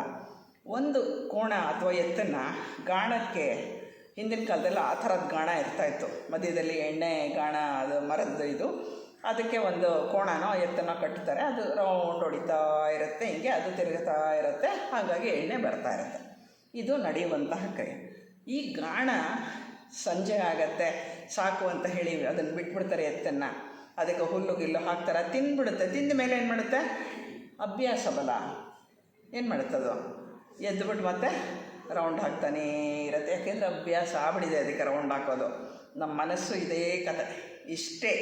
ಈ ಒಂದು ಕೋಣದ ಥರ ಅಥವಾ ಈ ಒಂದು ಎಮ್ಮೆ ಥರವೇ ಏನೋ ಅಷ್ಟು ಚಿಕ್ಕ ಸರ್ಕಲ್ಲು. ನಾನು ಮಧ್ಯದಲ್ಲಿ ನನ್ನನ್ನು ಕೇಂದ್ರ ಮಾಡಿಕೊಂಡು ಆ ಸರ್ಕಲ್ಲೊಳಗೇ ರೌಂಡ್ ಹಾಕ್ತೀವಿ. ಅದನ್ನು ಬಿಟ್ಟು ಮುಂದಕ್ಕೂ ಹೋಗಲ್ಲ, ಎಂದಕ್ಕೂ ಹೋಗಲ್ಲ. ಈ ಸ್ಥಿತಿನಲ್ಲಿ ನಾವಿರ್ತೇವೆ, ಅಂದರೆ ಆ ವೃತ್ತದಲ್ಲೇ ಇರ್ತೇವೆ. ಅದೇ ರೀತಿ ನಮ್ಮ ಮನಸ್ಸು ಜಾಗೃತ ಅವಸ್ಥೆಯಲ್ಲಿ ಬಹಳ ಕಡಿಮೆ ವೃತ್ತದಲ್ಲಿ ಕೆಲಸ ಮಾಡ್ತದೆ. ಅದನ್ನು ಮೀರಕ್ಕೆ ಅದಕ್ಕೆ ಸಾಧ್ಯ ಇಲ್ಲ. ಜಾಗೃತ ಅವಸ್ಥೆಯಲ್ಲಿ ನಾವು ಎಷ್ಟೇ ಪ್ರಯತ್ನ ಮಾಡಿದ್ರು ಕೂಡ ನಮ್ಮ ಮನಸ್ಸು ಆ ವೃತ್ತವನ್ನು ಮೀರಲ್ಲ. ಆ ವೃತ್ತದ ಕೇಂದ್ರ ಬಿಂದು ಯಾರು ಅಂದರೆ ಅದು ನಾನು ಅನ್ನುವಂತಹ ಆ ಅಹಂನ ಕೇಂದ್ರ ಮಧ್ಯದಲ್ಲಿ ಇಟ್ಕೊಂಡೇ ನಮ್ಮ ಕೆಲಸ ನಡೀತಾನೇ ಇರುತ್ತೆ. ಅದು ರಾತ್ರಿ ನಿದ್ದೆ ಮಾಡಿದಾಗಲೂ ಅದು ಮತ್ತೆ ಯಥಾ ಪ್ರಕಾರ ಕನಸಲ್ಲೂ ಅದು ನಡೀತಾನೆ ಇರುತ್ತೆ. ಇವ್ರು ನಮ್ಮವರು, ಇವ್ರು ಹಿಂಗಂದ್ರು, ಅವ್ರು ಹಂಗಂದ್ರು, ಅದು ಹಂಗಾಯ್ತು, ಇದು ಹಿಂಗಾಯ್ತು, ಇಷ್ಟೇ ನಮ್ಮ ಪ್ರಪಂಚ. ಇದು ಮೀರಿ ಹೋಗಬೇಕಲ್ವ ನಾವು, ಮೀರೋದು ಹೇಗೆ ಅಂತ ಹೇಳ್ತಾರೆ. ಆದರೆ ಪವಿತ್ರವಾದದ್ದೆಲ್ಲ ಈ ವೃತ್ತದ ಪರಿಧಿಯಿಂದ ಆಚೆ ಕಡೆಗಿದೆ, ಅದರ ಒಳಗಿಲ್ಲ. ಇದು ತಮಾಷೆ ಇರೋದು. ನಮಗೆ ಗೊತ್ತಿರೋದು ಈ ವೃತ್ತದ ಒಳಗೆ ಮಾತ್ರ. ಆದರೆ ಏನೇನು ಪವಿತ್ರವಾದದ್ದು ಅದೆಲ್ಲ ಎಲ್ಲಿದೆ, ಈ ವೃತ್ತದಿಂದ ಆಚೆ ಕಡೆಗಿದೆ. ನಮ್ಗೆ ಆಚೆ ಹೋಗ್ಲಿಕ್ಕೆ ಗೊತ್ತಿಲ್ಲ, ಯಾಕೆಂದರೆ ಅಭ್ಯಾಸ ಸುತ್ತಾಕಿ ಮತ್ತು ಸುತ್ತಾಕ್ತಾ ಇರ್ತೀವಿ. ಆಚೆ ಪರಿಧಿನಲ್ಲೇ ಏನೇನಿದೆ, ದೇವರಿದ್ದಾನೆ ಅನ್ನೋ ಪ್ರಶ್ನೆಗೆ ಉತ್ತರ ಸಿಗತ್ತೆ. ಈ ಸೃಷ್ಟಿ ಹೇಗಾಯಿತು, ನಾನೇಕೆ ಜನನ ಮರಣ ಚಕ್ರದಲ್ಲಿದ್ದೇನೆ, ಇನ್ನೂ ಇಲ್ಲೇ ಇದ್ದೀನಲ್ವಾ, ಇದೆಲ್ಲ ಈ ವಿಶ್ವವನ್ನು ಆಳುವಂತಹ ಶಕ್ತಿ ಅದು ಹೇಗಿದೆ, ಅದಕ್ಕೆ 4 ಕಾಲಿದೆಯಾ, 18 ಕಾಲಿದೆಯಾ, ಏನಿದೆ, ಅದು ಹೇಗಿದೆ, ನಮಗೇನು ಗೊತ್ತಿಲ್ಲ. ಯಾರೋ ಹೇಳಿದ್ರು, ಏನೋ ಒಂದು ಪುರಾಣದ ಕತೆ, ಅದ್ರ ಪ್ರಕಾರ ದೇವ್ರು ಹಿಂಗಿದ್ದಾನೆ ಹಂಗಿದ್ದಾನೆ, ನಮಗೆ ಗೊತ್ತಿಲ್ಲ, ಸತ್ಯವಾಗಿ ಗೊತ್ತಿಲ್ಲ. ಗೊತ್ತಾಗೋದು ಯಾವಾಗ ಅಲ್ವಾ? ಯಾರಿಗೆ ಗೊತ್ತಾಗಬೇಕು? ನಮಗೇ ಗೊತ್ತಾಗಬೇಕು. ಬೇರೆಯವರಿಂದ ಕೇಳೋದು ಬೇಡ, ನಮ್ಮ ಸ್ವಂತ ಜ್ಞಾನ ಬೇಕು. ಈ ಎಲ್ಲ ಮೂಲಭೂತ ಪ್ರಶ್ನೆಗಳಿಗೆ ಜಾಗೃತ ಅವಸ್ಥೆಯಲ್ಲಿ ಉತ್ತರ ಕಂಡುಹಿಡೀಲಿಕ್ಕಾಗಲ್ಲ. ಈ ಪ್ರಶ್ನೆಗಳಿಗೆ ಉತ್ತರ ಸಿಗೋದು ಯಾವಾಗ ಅಂದರೆ ಅತ್ಯಂತ ಮುಖ್ಯ. ಈ ಪ್ರಶ್ನೆಗಳಿಗೆ ಉತ್ತರ ಸಿಗೋದು ಯಾಕೆಂದರೆ ಅಲ್ಲೇ ಆಧ್ಯಾತ್ಮ ಇರೋದು, ಅಲ್ಲೇ ಜೀವನ್ಮುಕ್ತಿ ಇರೋದು, ಅಲ್ಲೇ ಪರಮಾನಂದ ಇರೋದು, ಅಲ್ಲೇ ಶಿವ ಇರೋದು. ಶಿವ ಅನ್ನಿ, ವಿಷ್ಣು ಅನ್ನಿ, ಬ್ರಹ್ಮ ಅನ್ನಿ, ಏನೇ ಅನ್ನಿ, ಯಾವುದೋ ಒಂದು ಹೆಸರಷ್ಟೇ. ಆ ಶಕ್ತಿ, ಏಕಶಕ್ತಿ, ಏಕಚೈತನ್ಯ ಇರೋದು ಅಲ್ಲೇ. ಎಲ್ಲಿ? ಈ ವೃತ್ತದಿಂದ ಆಚೆ ಕಡೆಯಲ್ಲಿ. ನಾವು ಹೋಗೋಕ್ಕೆ ಪ್ರಯತ್ನ ಮಾಡಲ್ವೇ? ನಾವು ಅದರೊಳಗೆ ಸುತ್ತಾ ಇರ್ತೀವಿ. ಯಾಕೆಂದರೆ ಅಹಂನ ಕೇಂದ್ರ ಇದೆಯಲ್ಲ ಮಧ್ಯದಲ್ಲಿ, ಅದರಿಂದ. ಹಾಗಾಗಿ ಇದರ ಮೇಲೆ ನಮ್ಮ ಆಧ್ಯಾತ್ಮಿಕ ಜೀವನ ನಿಂತಿದೆ. ಅದರ ಮೇಲೆ ಆಚೆ ಹೋಗೋದ್ರ ಮೇಲೆ, ನಾವು ಎಷ್ಟು ಆಚೆ ಹೋಗ್ತೀವಿ ಅದರ ಮೇಲೆ ನಿಂತಿದೆ. ಹಾಗಾಗಿ ಈ ನಮ್ಮ ಜೀವಿತದ ಉದ್ದೇಶನೇ ಈ ಪ್ರಶ್ನೆಗಳಿಗೆ ಉತ್ತರವನ್ನು ಹುಡುಕುವುದು ಅನ್ನೋದು ಎಲ್ರಿಗೂ ಗೊತ್ತಿರೋ ವಿಷಯ. ನನ್ನ ತಲೆಯಲ್ಲಿ ಎಷ್ಟು ಕಾಟ ಕೊಡ್ತು ಈ ಪ್ರಶ್ನೆಗಳೆಲ್ಲ ಅಂದರೆ, ಇಲ್ಲಿ ಬಂದ ಮೇಲೆ ಕೆಲವು ಗ್ರಂಥಗಳನ್ನು ಓದಿದ್ಮೇಲೆ, ಕೆಲವರ ಭಾಷಣಗಳನ್ನು ಕೇಳಿದ ಮೇಲೆ ನನಗೆ ಸ್ವಲ್ಪ ಸಮಾಧಾನ ಆಗಿದೆ. ಅಲ್ಲಿವರೆಗೆ ಸಮಾಧಾನ ಆಗಿರಲಿಲ್ಲ. ಏನೆಲ್ಲ ಹುಡುಕಿ, ಏನೆಲ್ಲ ಓದಿ, ಏನೆಲ್ಲ ಫಜೀತಿ ಪಟ್ಟಿದ್ದೀನಿ ಅಂತ ನನಗೆ ನನ್ನ ಗಂಡಂಗೆ ಗೊತ್ತು. ಅಷ್ಟೊಂದು ಹುಡುಕಾಟ ನಡೆದಿತ್ತು ನನ್ನ ಲೈಫಲ್ಲಿ. ಇಲ್ಲಿ ಬಂದಮೇಲೆ ಶಾಂತವಾಗಿದ್ದೆ ಎಲ್ಲದು. ನಾನು ಹಾಗೆ ಎಲ್ಲ ಧಾರ್ಮಿಕ ಸಿದ್ಧಾಂತಗಳು ನಿಂತಿರೋದು ಈ ಉತ್ತರವನ್ನು ಆಧರಿಸಿಯೇ. ಅಷ್ಟು ಪ್ರಮುಖವಾದಂಥದ್ದು ಇಷ್ಟಕ್ಕೂ ಉತ್ತರಗಳು. ಇದನ್ನು ನಾವು ತಿಳ್ಕೊಳ್ಳೇಬೇಕಾಗತ್ತೆ. ಹಾಗಾಗಿ ನಮ್ಮ ನೈತಿಕತೆ, ನಮ್ಮಲ್ಲಿನ ಎಲ್ಲ ಒಳ್ಳೆಯದು, ಎಲ್ಲ ಪ್ರಖ್ಯಾತವಾದದ್ದು ಎಲ್ಲವೂ ಕೂಡ ಈ ಉತ್ತರದ ಆಧಾರದ ಮೇಲೆ ನಿಂತಿದೆ. ಆ ಉತ್ತರ ನಮಗೆ ಸಿಗುತ್ತಾ ಇಲ್ಲೋ ಅನ್ನೋ ಆಧಾರದಲ್ಲಿ ಇದೆಲ್ಲವೂ ನಿಂತಿದೆ. ಅದರಿಂದ ಈ ಪ್ರಶ್ನೆಗಳು ಎಷ್ಟು ಮುಖ್ಯ ಅನ್ನೋದನ್ನು ನಾವು ಅರ್ಥ ಮಾಡ್ಕೊಳ್ಬೇಕು. ಅದರಿಂದ ಈ ಮೂಲಭೂತ ಪ್ರಶ್ನೆಗಳಿಗೆ ಉತ್ತರವನ್ನು ನಾವು ಕಂಡುಹಿಡಿಯಲೇಬೇಕು. ಬೇರೆ ದಾರಿ ಇಲ್ಲ, ಹುಡುಕ್ಲೇಬೇಕು. ಈ ಪ್ರಪಂಚ ಕ್ಷಣಿಕವಾದದ್ದು ನಮಗೆ ಗೊತ್ತು, ನಮ್ಮ ಜೀವನದಲ್ಲೂ ಅಷ್ಟೇ. ಆದರೆ ಇದರಿಂದಲೇ ಅನಂತತೆಗೆ ಹತ್ತಿ ಹೋಗಬೇಕಲ್ವಾ? ಕ್ಷಣಿಕವಾದದ್ದು ನಿಜ, ಅದಕ್ಕೊಂದು ಲಿಮಿಟ್ ಇದೆ ನಿಜ. ಆದರೆ ಅನ್ಲಿಮಿಟೆಡ್ ಅನ್ನೋದು ಇದೆಯಲ್ಲ, ಅದಕ್ಕೆ ಹೋಗೋದಿಲ್ಲಿಂದ, ನಾ ಇರೋ ಜಾಗದಿಂದ. ನಾ ಇರೋದೆಲ್ಲಿ? ಇಲ್ಲಿ ಲಿಮಿಟೆಡ್ ಜಾಗದಲ್ಲಿ. ಲಿಮಿಟೆಡ್ ಜಾಗದಿಂದ ಅನ್ಲಿಮಿಟೆಡ್ ಜಾಗಕ್ಕೆ ನಾನು ಜಿಗಿಬೇಕಾಗಿದೆ, ಅನಂತತೆಗೆ ನಾನು ಹೋಗಲೇಬೇಕಾಗಿದೆ. ಅದರಿಂದ ಮಾನವ ಜೀವನ ಅಂದ್ರೇನು, ದೇವರು ಅಂದ್ರೇನು, ಜನನ ಮರಣ ಅತೀತ ಆಗೋದು ಅಂದ್ರೇನು, ಆತ್ಮ ಅಂದ್ರೇನು, ಪ್ರೀತಿ ಅಂದ್ರೇನು, ದಯೆ ಅಂದ್ರೇನು, ಕರುಣೆ ಅಂದ್ರೇನು, ಒಳ್ಳೆತನ ಅಂದ್ರೇನು, ಏನೇನಿದೆ ಎಲ್ಲವೂ ಕೂಡ ಇದೆಲ್ಲ ನಿಸ್ವಾರ್ಥ ಭಾವನೆ ಇರೋದು ಎಲ್ಲಿ ಅಂತ ನಾನು ಆಲೋಚನೆ ಮಾಡ್ತಾ ಹೋದರೆ ಅದು ಜಾಗೃತಾವಸ್ಥೆಯಲ್ಲಿ ಅಲ್ಲ. ಅದು ಜಾಗೃತಾವಸ್ಥೆಗಿಂತ ಆಚೆಯ ಪರಿಧಿಯಲ್ಲಿ, ಧ್ಯಾನದ ಪರಿಧಿಯಲ್ಲಿ, ಸಮಾಧಿಯ ಸ್ಥಿತಿಯಲ್ಲಿ ಇದೆಲ್ಲ ಅರ್ಥ ಆಗತ್ತೆ. ಅಂದರೆ ಏನು ಮಾಡಬೇಕು ನಾವೀಗ? ಈಗ ಧ್ಯಾನದವರೆಗೂ ಬಂದಿದ್ದೀವಲ್ವ, ಧ್ಯಾನದಿಂದ ಸಮಾಧಿಗೆ ಜಿಗಿಯಬೇಕು. ಆ ಸ್ಥಿತಿಗೆ ಪ್ರತಿಯೊಬ್ಬರು ಬರಬೇಕು. ಅದಕ್ಕಾಗಿಯೇ ನಮ್ಮ ಎಲ್ಲ ಹೋರಾಟ, ನಮ್ಮ ಎಲ್ಲ ಪ್ರಯತ್ನ. ಅದಕ್ಕೆ ಇಷ್ಟೊಂದು ಬಗೆಯ ಧ್ಯಾನಗಳನ್ನು, ಮುಂದೆ ಇನ್ನೂ ಅನೇಕ ಬಗೆಯ ಧ್ಯಾನಗಳನ್ನು ಹೇಳ್ತೀನಿ, ಧ್ಯಾನದ ಪ್ರಕಾರಗಳನ್ನು ಹೇಳ್ತಾ ಹೋಗ್ತೀನಿ, ಯಾವ್ಯಾವ್ದು ಹೇಗಿರುತ್ತೆ ಅಂತ. ಹೀಗೆಲ್ಲ ನಮ್ಮ ನೀತಿ, ಕೆಲಸ, ಆಲೋಚನೆ ಎಲ್ಲವೂ ಕೂಡ ನಿಸ್ವಾರ್ಥದ ಆಧಾರದ ಮೇಲೆ ನಿಲ್ಲಬೇಕು. ನನ್ನ ಉಪಯೋಗಕ್ಕೆ ಈ ಪ್ರಪಂಚ ಇದೆ, ಎಲ್ಲವೂ ನನಗಾಗಿ ಎನ್ನುವಂತಹ ಸ್ವಾರ್ಥ ಸಂಪೂರ್ಣವಾಗಿ ಕಳಿಸ್ಬೇಕು. ಎಲ್ಲ ವಸ್ತುಗಳು ಆ ವಸ್ತುಗಳಿಗಾಗಿ ಇರೋದು. ಒಂದು ಗಿಡ, ಒಂದು ಹೂವು, ಎಲ್ಲವೂ ನಾವು ಎಲ್ಲ ನಂದು ಪಟಪಟ ಅಂತ ಕಿತ್ತು ಅದಕ್ಕೆಲ್ಲ ಒಂದು ಇದು ಮಾಡಿ ಇಟ್ಬಿಡ್ತೀವಿ.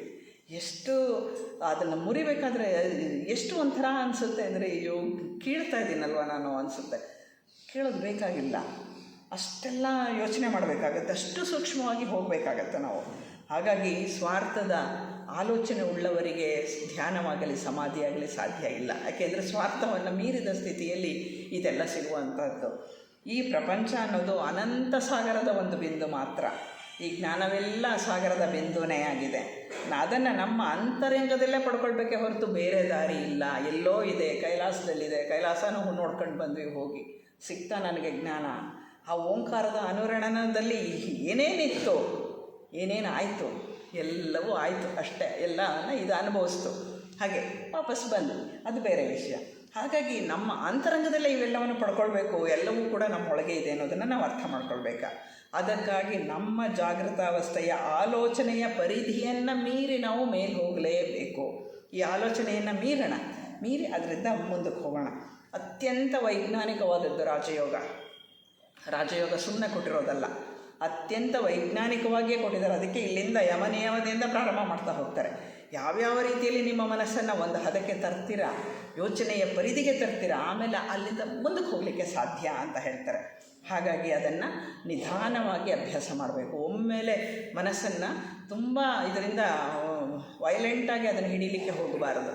ಸೂಕ್ಷ್ಮತೆಯಿಂದ ಸೂಕ್ಷ್ಮವಾಗಿ ಆಗಿ ಅದರಿಂದ ಆಚೆ ಹೋಗೋದನ್ನು ಕಲಿಬೇಕು. ಹಾಗಾಗಿ ಮನಸ್ಸನ್ನು ಉಪಯೋಗ ಮಾಡಿಕೊಂಡೇ ಯಮ, ನಿಯಮ, ಆಸನ, ಪ್ರಾಣಾಯಾಮ, ಪ್ರತ್ಯಾಹಾರ, ಧಾರಣಗಳವರೆಗೂ ಕೂಡ ಬಂದ್ವಿ. ಅದನ್ನು ಅಷ್ಟನ್ನು ಮನಸ್ಸಿನ ಮುಖಾಂತರವೇ ಅಭ್ಯಾಸ ಮಾಡಬೇಕು. ಆ ತಳಹದಿಯ ಮೇಲೆ ಧ್ಯಾನ ಮತ್ತು ಸಮಾಧಿಗೆ ಹೋಗಲಿಕ್ಕೆ ಸಾಧ್ಯ. ಅದಕ್ಕೆ ಮೊದಲು ಅವಷ್ಟನ್ನು ತಗೊಂಡಿದ್ದು, ಇವತ್ತು ಇದನ್ನು ತಗೊಳ್ತಾ ಇರೋದು. ಹಾಗಾಗಿ ನಾವು ಪರಿಪೂರ್ಣರಾಗೋದಕ್ಕೆ ಈ 3 ಅವಸ್ಥೆಗಳು ಬೇಕು. ಕೆಳಗಿನ ಅವಸ್ಥೆಯೂ ಬೇಕು, ಎಚ್ಚರದ ಅವಸ್ಥೆಯೂ ಬೇಕು, ಎಚ್ಚರಕ್ಕೆ ಇಂದ್ರಿಯಾತೀತ ಅವಸ್ಥೆಯೂ ಕೂಡ ಬೇಕೇ ಬೇಕು. ಈ 3 ಅವಸ್ಥೆಗಳು ಬೇಕು. ನಮ್ಮ ಹುಟ್ಟುಗುಣನೂ ಬೇಕು, ಜಾಗೃತ ಅವಸ್ಥೆನೂ ಬೇಕು, ಸಮಾಧಿಯೂ ಬೇಕು. ಆವಾಗ ನಾವು ಪರಿಪೂರ್ಣ ಮಾನವರಾಗ್ತೇವೆ. ಈಗ ಪರಿಪೂರ್ಣ ಮಾನವರಲ್ಲ. ನಾವು ಎಷ್ಟೇ ಓದ್ಕೊಂಡಿದ್ರು, ಎಷ್ಟೇ ತಿಳ್ಕೊಂಡಿದ್ರು, ಪೂರ್ಣತೆ ಯಾವಾಗ ಬರುತ್ತೆ ಅಂದರೆ ನಾವು ಈಶ್ವರನನ್ನು ತಲುಪಿದಾಗ, ಆಗ ಪರಿಪೂರ್ಣ ಮಾನವರಾಗ್ತೇವೆ. ಪ್ರತಿಯೊಬ್ಬರೂ ಕೂಡ ಈ ಅವಸ್ಥೆ ಪಡ್ಕೊಳ್ಬೋದು. ನನಗಾಗಲ್ಲ ಅಂತ ಯಾರು ಯೋಚನೆ ಮಾಡಬೇಕಾಗಿಲ್ಲ. ಸ್ವಲ್ಪ ವೈಜ್ಞಾನಿಕವಾಗಿ ಅದನ್ನು ಮಾಡ್ತಾ ಹೋಗಬೇಕಾಗತ್ತೆ. ಮಾಡಿದ್ರೆ ಮಾತ್ರ ಅದು ನಮ್ಮದಾಗತ್ತೆ. ಇದು ನಮ್ಮೆಲ್ಲರ ಭವಿಷ್ಯ ಕೂಡ. ಈ ಭೂಮಿಯ ಸಂಸರಣೆಯ 7ನೇ ಸುತ್ತಲ್ಲಿ, 7ನೇ ಸುತ್ತಿನಲ್ಲಿ, ಕೊನೆಯ 7ನೇ ಇದರಲ್ಲಿ ಎಲ್ಲರನ್ನೂ ಗುಡಿಸಾಕಿ ಪ್ರಕೃತಿ ತಗೊಂಡು ಹೋಗ್ತಾಳೆ. ಅಲ್ಲಿವರೆಗೂ ಕಾಯಬೇಕಾ? ಬೇಕಾಗಿಲ್ಲ ಅಲ್ವಾ? ಕಾಯ್ದಲೇ ಸ್ವಲ್ಪ ಈಗಲೇ ಪ್ರಯತ್ನ ಪ್ರಾರಂಭ ಮಾಡೋಣ. ಸಾಧನೆ ಮಾಡಿದರೆ ಖಂಡಿತ ಬೇಗ ತಲುಪ್ತೇವೆ ನಾವು. ಇದು ಪ್ರತ್ಯಕ್ಷ ಅನುಭವ ಮಾತ್ರ. ರಾಜಯೋಗ ಅನ್ನೋದು ಪ್ರತ್ಯಕ್ಷ ಅನುಭವ. ಇದು ಯಾರೋ ಸುಮ್ಮನೆ ಬರೆದದ್ದಲ್ಲ, ಅನುಭವಿಸಿ ಆ ಸ್ಥಿತಿಗೆ ಹೋಗಿ ಅದನ್ನು ಬರೆದಂತಹದ್ದು ಅಂತಹದ್ದು. ಅಂದರೆ ಇನ್ನೊಬ್ಬರಿಂದ ಕೇಳಿ ತಿಳಿದದ್ದಲ್ಲ. ಅದಕ್ಕಾಗಿ ನಾವೇನು ಮಾಡಬೇಕಾಗತ್ತೆ? ಧ್ಯಾನ ಪ್ರಾರಂಭ ಮಾಡಬೇಕು. ಹೇಳಿದೆ ನೋಡಿ, ಒಂದು ಪದ, ವಾಚ್ ಔಟ್ ಯುವರ್ ವೇ, ಅಷ್ಟೇ. ವಾಚ್ ಯುವರ್ ಫುಟ್ ಸಾಕು, ಇಟ್ಕೊಳ್ಳಿ ಅದನ್ನು. ಯಾವುದೋ ಒಂದು ಪದ, ಯಾವುದೇ ಪದ ತಗೊಂಡ್ರೂ ಅಲ್ಲಿಂದ ಮೂಲಕ್ಕೆ ಹೋಗಲಿಕ್ಕೆ ಸಾಧ್ಯ ಉಂಟು. ಅಂದರೆ ಆಲೋಚನೆಗಳ ತರಂಗಗಳು ಏಳಬೇಕು, ಹತ್ತಿಯನ್ನು ಹಿಂಚಿದಂತೆ ಹಿಂಚ್ತಾ ಹೋಗಬೇಕು. ಕೊನೆಗೆ ಉಳಿಯೋದೇನೋ ಪರಶಿವ ಮಾತ್ರ. ಆ ಸ್ಥಿತಿಗೆ ಹೋಗ್ತೇವೆ. ಹಾಗೆ ಆಂತರಿಕ ಅಥವಾ ಬಾಹ್ಯ ವಸ್ತುಗಳ ಮೇಲೆ ಕೇಂದ್ರೀಕರಿಸೋದನ್ನು ಮೊದಲು ಪ್ರಾರಂಭ ಮಾಡಬೇಕು. ಯಾವುದನ್ನೇ ಆಗಲಿ ಮೊದಲು ಕೇಂದ್ರೀಕರಣ, ಆ ಕಾನ್ಸಂಟ್ರೇಷನ್ನು. ಆಮೇಲೆ ಒಂದೇ ಗುರಿ ಕಡೆಗೆ ನಿರಂತರವಾಗಿ ಹರಿಯುವಂತೆ ನಮ್ಮ ಆಲೋಚನೆಗಳನ್ನು ಹರಿಬಿಡೋದನ್ನು ಕಲ್ತ್ಕೊಳ್ಬೇಕು. ಆಗ ಅದು ಧ್ಯಾನದ ಸ್ಥಿತಿ ಆಗುತ್ತೆ. ಅದೇ ಸ್ಥಿತಿ ಮುಂದುವರೆದಾಗ ಮನಸ್ಸಿನಿಂದ ಆಚೆ ಹೊರಟೋಗ್ತೀವಿ, ಅದು ಸಮಾಧಿ ಸ್ಥಿತಿ ಆಗುತ್ತೆ. ಅಂದರೆ ಅದಕ್ಕೆ ಧ್ಯಾನದಿಂದ ಮುಂದಕ್ಕೆ ಸಮಾಧಿಗೆ ಹೋಗಲಿಕ್ಕೆ ಸಾಧ್ಯ ಇದೆ. ಈ ಏಕಾಗ್ರತೆಯ ಮುಖಾಂತರ ಈ ವಿಷಯ ಅಥವಾ ವಸ್ತುವಿಗೆ ನಮಗೆ ಕಾಣಿಸುವಂತೆ ಮಾಡಿದ ಇಂದ್ರಿಯ ಗ್ರಹಿಸುವ ಶಕ್ತಿಯ ಒಳಭಾಗದ ಮೇಲೆ ನಮ್ಮ ಮನಸ್ಸನ್ನು ಕೇಂದ್ರೀಕರಿಸಬೇಕು ಅಂತ ಹೇಳ್ತಾರೆ. ಅಂದರೆ ಮೊದಲು ಏಕಾಗ್ರತೆ ಬರಬೇಕು, ಏಕಾಗ್ರತೆಯಲ್ಲಿ ಮುಂದುವರಿಬೇಕು. ಆನಂತರ ಈ ಏಕಾಗ್ರತೆಯ ಮುಖಾಂತರ ಆ ವಿಷಯ ಅಥವಾ ವಸ್ತು ಏನು ನಾವು ಕೊಟ್ಟಿದ್ದೇವೆ ಅದು ನಮಗೆ ಕಾಣಿಸುವಂತೆ ಮಾಡಿದ ಇಂದ್ರಿಯ ಗ್ರಹಿಸುವ ಶಕ್ತಿಯ ಒಳಭಾಗದ ಮೇಲೆ, ಅದರ ಮನಸ್ಸಿನ ಒಳಭಾಗದ ಮೇಲೆ ಕೇಂದ್ರೀಕರಿಸಬೇಕು. ಆವಾಗ ಅದನ್ನು ಸಂಯಮ ಅಂತ ಹೇಳಿ ಕರೀತಾರೆ. ಆ ಹಂತಕ್ಕೆ ನಾವು ತರಬೇಕು. ಇದು ಧ್ಯಾನದ ನಿಜವಾದ ಸ್ಥಿತಿಯ ಒಂದು ಪರಮಾವಸ್ಥೆ. ಧ್ಯಾನದ ಸ್ಥಿತಿಯಲ್ಲಿ ಕೂಡ ಸಾಕ್ಷೀಭೂತವಾಗಿ ನಮ್ಮನ್ನೇ ನಾವು ನೋಡುವಂತಹ ಒಂದು ಕ್ರಿಯೆ, ಅದು ಸಂಯಮ ಅಂತ ಅನಿಸ್ಕೊಳ್ಳುತ್ತೆ. ಆ ಹಂತದಲ್ಲಿ ಅದನ್ನು ಪರೀಕ್ಷೆ ಮಾಡೋದು ನಿಜವಾದ ಆನಂದ ಅಂದರೆ ಏನು ಅಂತ ಗೊತ್ತಾಗುತ್ತೆ. ಈಗ ನಮಗೆ ಇಂದ್ರಿಯ ಸುಖದಲ್ಲಿ ಅದು ತಿಂದರೆ ಖುಷಿ, ಇದು ನೋಡಿದ್ರೆ ಖುಷಿ, ಅವ್ರ ಜೊತೆ ಮಾತಾಡಿದ್ರೆ ಖುಷಿ, ಈ ಖುಷಿಗಳಲ್ಲ ಇದು ಆನಂದ. ನಮ್ಮ ಒಳಗೇ ನಡೆಯುವಂತಹ ಪ್ರಕ್ರಿಯೆಯಲ್ಲಿ ನಾವು ಅದನ್ನು ಮುಟ್ಟಿದಾಗ ಆಗುವಂತಹ ಒಂದು ಆನಂದ ಇದೆಯಲ್ಲ, ಅದು ಬಹಳ ಧ್ಯಾನಿಗಳಿಗೆ ಮಾತ್ರ ಈ ಪ್ರಪಂಚ ಅತ್ಯಂತ ಸುಂದರವಾಗಿ ಕಾಣುತ್ತೆ. ಬಾಕಿಯವರಿಗೆ ಈ ಪ್ರಪಂಚ ಅಯ್ಯೋ ಅದು ಹಾಗಿದೆ, ಇದು ಹೀಗಿದೆ ಅಂತ ದೂರ್ತಾನೆ ಇರ್ತಾರೆ, ಹಾಗಿರುತ್ತೆ. ಆದರೆ ಧ್ಯಾನಿಗಳಿಗೆ ಇಡೀ ಪ್ರಪಂಚ ಅತ್ಯಂತ ಸುಂದರವಾಗಿರುತ್ತೆ. ಅವರು ಏನನ್ನೂ ಆಸೆ ಪಡಲ್ಲ. ಎಲ್ಲವೂ ಪ್ರಕೃತಿಯಲ್ಲಿ ನಡೆಯುವಂತಹ ಬದಲಾವಣೆಯನ್ನು, ಅದರ ಭವ್ಯತೆಯನ್ನು ಅರ್ಥ ಮಾಡಿಕೊಂಡು ಅದಕ್ಕೆ ಸಂತೋಷ ಪಡ್ತಾರೆ, ಅದನ್ನು ನೋಡ್ತಾ ಇರ್ತಾರೆ, ಆನಂದವಾಗಿರ್ತಾರೆ. ಅಂತಹ ಒಂದು ಸ್ಥಿತಿ ಬರ್ತದೆ. ಧ್ಯಾನ ಸ್ಥೂಲದಿಂದ ಪ್ರಾರಂಭ ಆದರೂ ಕೂಡ ಸೂಕ್ಷ್ಮವಾಗಿ ಅಲ್ಲಿಂದ ಮುಂದೆ ಸೂಕ್ಷ್ಮಾತಿ ಸೂಕ್ಷ್ಮವಾಗ್ತಾ ಹೋಗುತ್ತೆ. ಆಗ ನಮ್ಮ ಮನಸ್ಸಿನ ತಳಹದಿಯನ್ನೇ ನಾವು ನೋಡಲಿಕ್ಕೆ ಸಾಧ್ಯ ಆಗುತ್ತೆ. ಅಂದರೆ ನಮ್ಮ ಮನಸ್ಸಿನ ಬೇಸ್, ಲಾಸ್ಟ್ ಸ್ಟೆಪ್, ಅಲ್ಲಿವರೆಗೂ ನಾವು ನೋಡೋಕ್ಕೆ ಸಾಧ್ಯ ಆಗುತ್ತೆ. ಆವಾಗ ನಮ್ಮ ಮನಸ್ಸು ಸಂಪೂರ್ಣವಾಗಿ ನಮ್ಮ ಸ್ವಾಧೀನಕ್ಕೊಳಪಡುತ್ತೆ. ಆವಾಗ ನಮ್ಗೆ ಅನೇಕ ಶಕ್ತಿಗಳು ಬರ್ತದೆ. ಅಂದರೆ ಆತ್ಮ ಸ್ವಯಂ ಪರಿಪೂರ್ಣವಾಗಿ ಪ್ರಕಾಶಮಾನವಾಗಿ ಬೆಳೆದದ್ದು, ಜ್ಞಾನಮಯವಾಗಿರುತ್ತೆ, ಅಮೃತಮಯವಾಗಿರುತ್ತೆ, ಸರ್ವವ್ಯಾಪಿಯಾಗಿರುತ್ತೆ. ಇದು ಸಮಾಧಿ ಸ್ಥಿತಿಯಿಂದ ಆಗುವಂತಹ ಒಂದು ಉಪಯೋಗ. ಸಮಾಧಿ ಸ್ಥಿತಿ ಇದೆಯಲ್ಲ, ಅದು ಪ್ರತಿಯೊಬ್ಬ ಮಾನವನ ಜನ್ಮಸಿದ್ಧ ಹಕ್ಕು. ಅದನ್ನು ಬಿಟ್ಟು ಬೇರೆ ಏನು ಹಕ್ಕು ನಮಗಿಲ್ಲ. ನಮಗಿರೋ ಹಕ್ಕು ಅದು ಒಂದೇ, ಏನು ಒಂದು ಸಮಾಧಿ ಸ್ಥಿತಿಗೆ ಹೋಗುವಂತಹದ್ದು. ಪ್ರತಿಯೊಬ್ಬರೂ ಕೂಡ ಈ ಸ್ಥಿತಿಗೆ ಬರಲೇಬೇಕಾಗತ್ತೆ. ಆವಾಗ ನಿಜವಾದ ಧರ್ಮ ಅಂದ್ರೇನು ಅನ್ನೋದು ಅರ್ಥ ಆಗುತ್ತೆ. ಮನಸ್ಸಿನ ಏಕಾಗ್ರತೆಯನ್ನು ನಾವು ಸಾಧಿಸೋದ್ರಿಂದ ಇದು ಸಾಧ್ಯ ಆಗುತ್ತೆ. ಧರ್ಮ ಅಂದ್ರೇನು ಅನ್ನೋದು ನಮ್ಗೆ ಅರ್ಥ ಆಗೋದು ಆವಾಗ. ಈಗ ಧರ್ಮಕ್ಕೆ ಜಾತಿಗೆ ಇಷ್ಟೆಲ್ಲ ಗಲಾಟೆಗಳು ಗದ್ದಲಗಳು ನಡೆಯುವಾಗ ನಗು ಬರುತ್ತೆ. ಧರ್ಮ ಅಂದರೆ ಏನು ಅಂತ ಅರ್ಥ ಆಗಿದೆಯಾ ಈ ಜನಗಳಿಗೆ ಅಂತ ಹೇಳಿ. ಹಾಗೆ ಇದು ಸಾಧ್ಯ ಆಗೋದು ಯಾವಾಗ ಅಂದರೆ ಸಮಾಧಿ ಸ್ಥಿತಿ ಅಷ್ಟಕ್ಕೆ ತಲುಪಿದಾಗ. ಈ ಗುರಿಯನ್ನು ಸಾಧಿಸಿದ್ರೆ ಆವಾಗ ನಿಜವಾಗಿ ದುಃಖವೇ ಇಲ್ಲದಂತಹ ಒಂದು ಪ್ರಪಂಚದ ನಿರ್ಮಾಣ ಆಗುತ್ತೆ. ಯಾರಿಗೂ ದುಃಖ ಇಲ್ಲ, ಯಾವ ದುಃಖನೂ ಇಲ್ಲ, ಅಂತಹ ಒಂದು ಪ್ರಪಂಚದ ನಿರ್ಮಾಣ ಆಗುತ್ತೆ. ಕರ್ಮ ಅನ್ನೋದು ಮುಗಿದು ಹೋಗುತ್ತೆ. ಜೀವ ಎಂದೆಂದಿಗೂ ಮುಕ್ತನಾಗ್ತಾನೆ. ಆಮೇಲೆ ಅವನಿಗೆ ದಾರಿ ಇದೆಯಾ ಅಂದರೆ ಇದೆ. ಅವನಿಗೆ ಅಲ್ಲಿಂದನೂ ಮುಂದೆ ಪ್ರಯಾಣ ಇದೆ. ಅದರ ಸದ್ಯಕ್ಕೆ ಜನನ ಮರಣ ಚಕ್ರದಿಂದ ಮುಕ್ತನಾಗ್ತಾನೆ. ಅದು ಇಲ್ಲಿ ಆಗಬೇಕಾದಂತಹ ಕ್ರಿಯೆ, ಅದು ಸಮಾಧಿಯಿಂದ ಸಾಧ್ಯ ಆಗುತ್ತೆ. ಇನ್ನು ಸಮಾಧಿ ಸ್ಥಿತಿ ಅಂದರೆ ಏನು ಅಂತ ವರ್ಣನೆ ಮಾಡಿ ಅಂತ ಹೇಳಿದ್ರೆ ಇಲ್ಲ, ಮಾಡಲಿಕ್ಕಾಗಲ್ಲ. ಯಾಕೆಂದರೆ ನಮ್ಮ ಮನಸ್ಸಿಗೆ ಅಲ್ಲಿ ಎಂಟ್ರಿ ಇಲ್ಲ.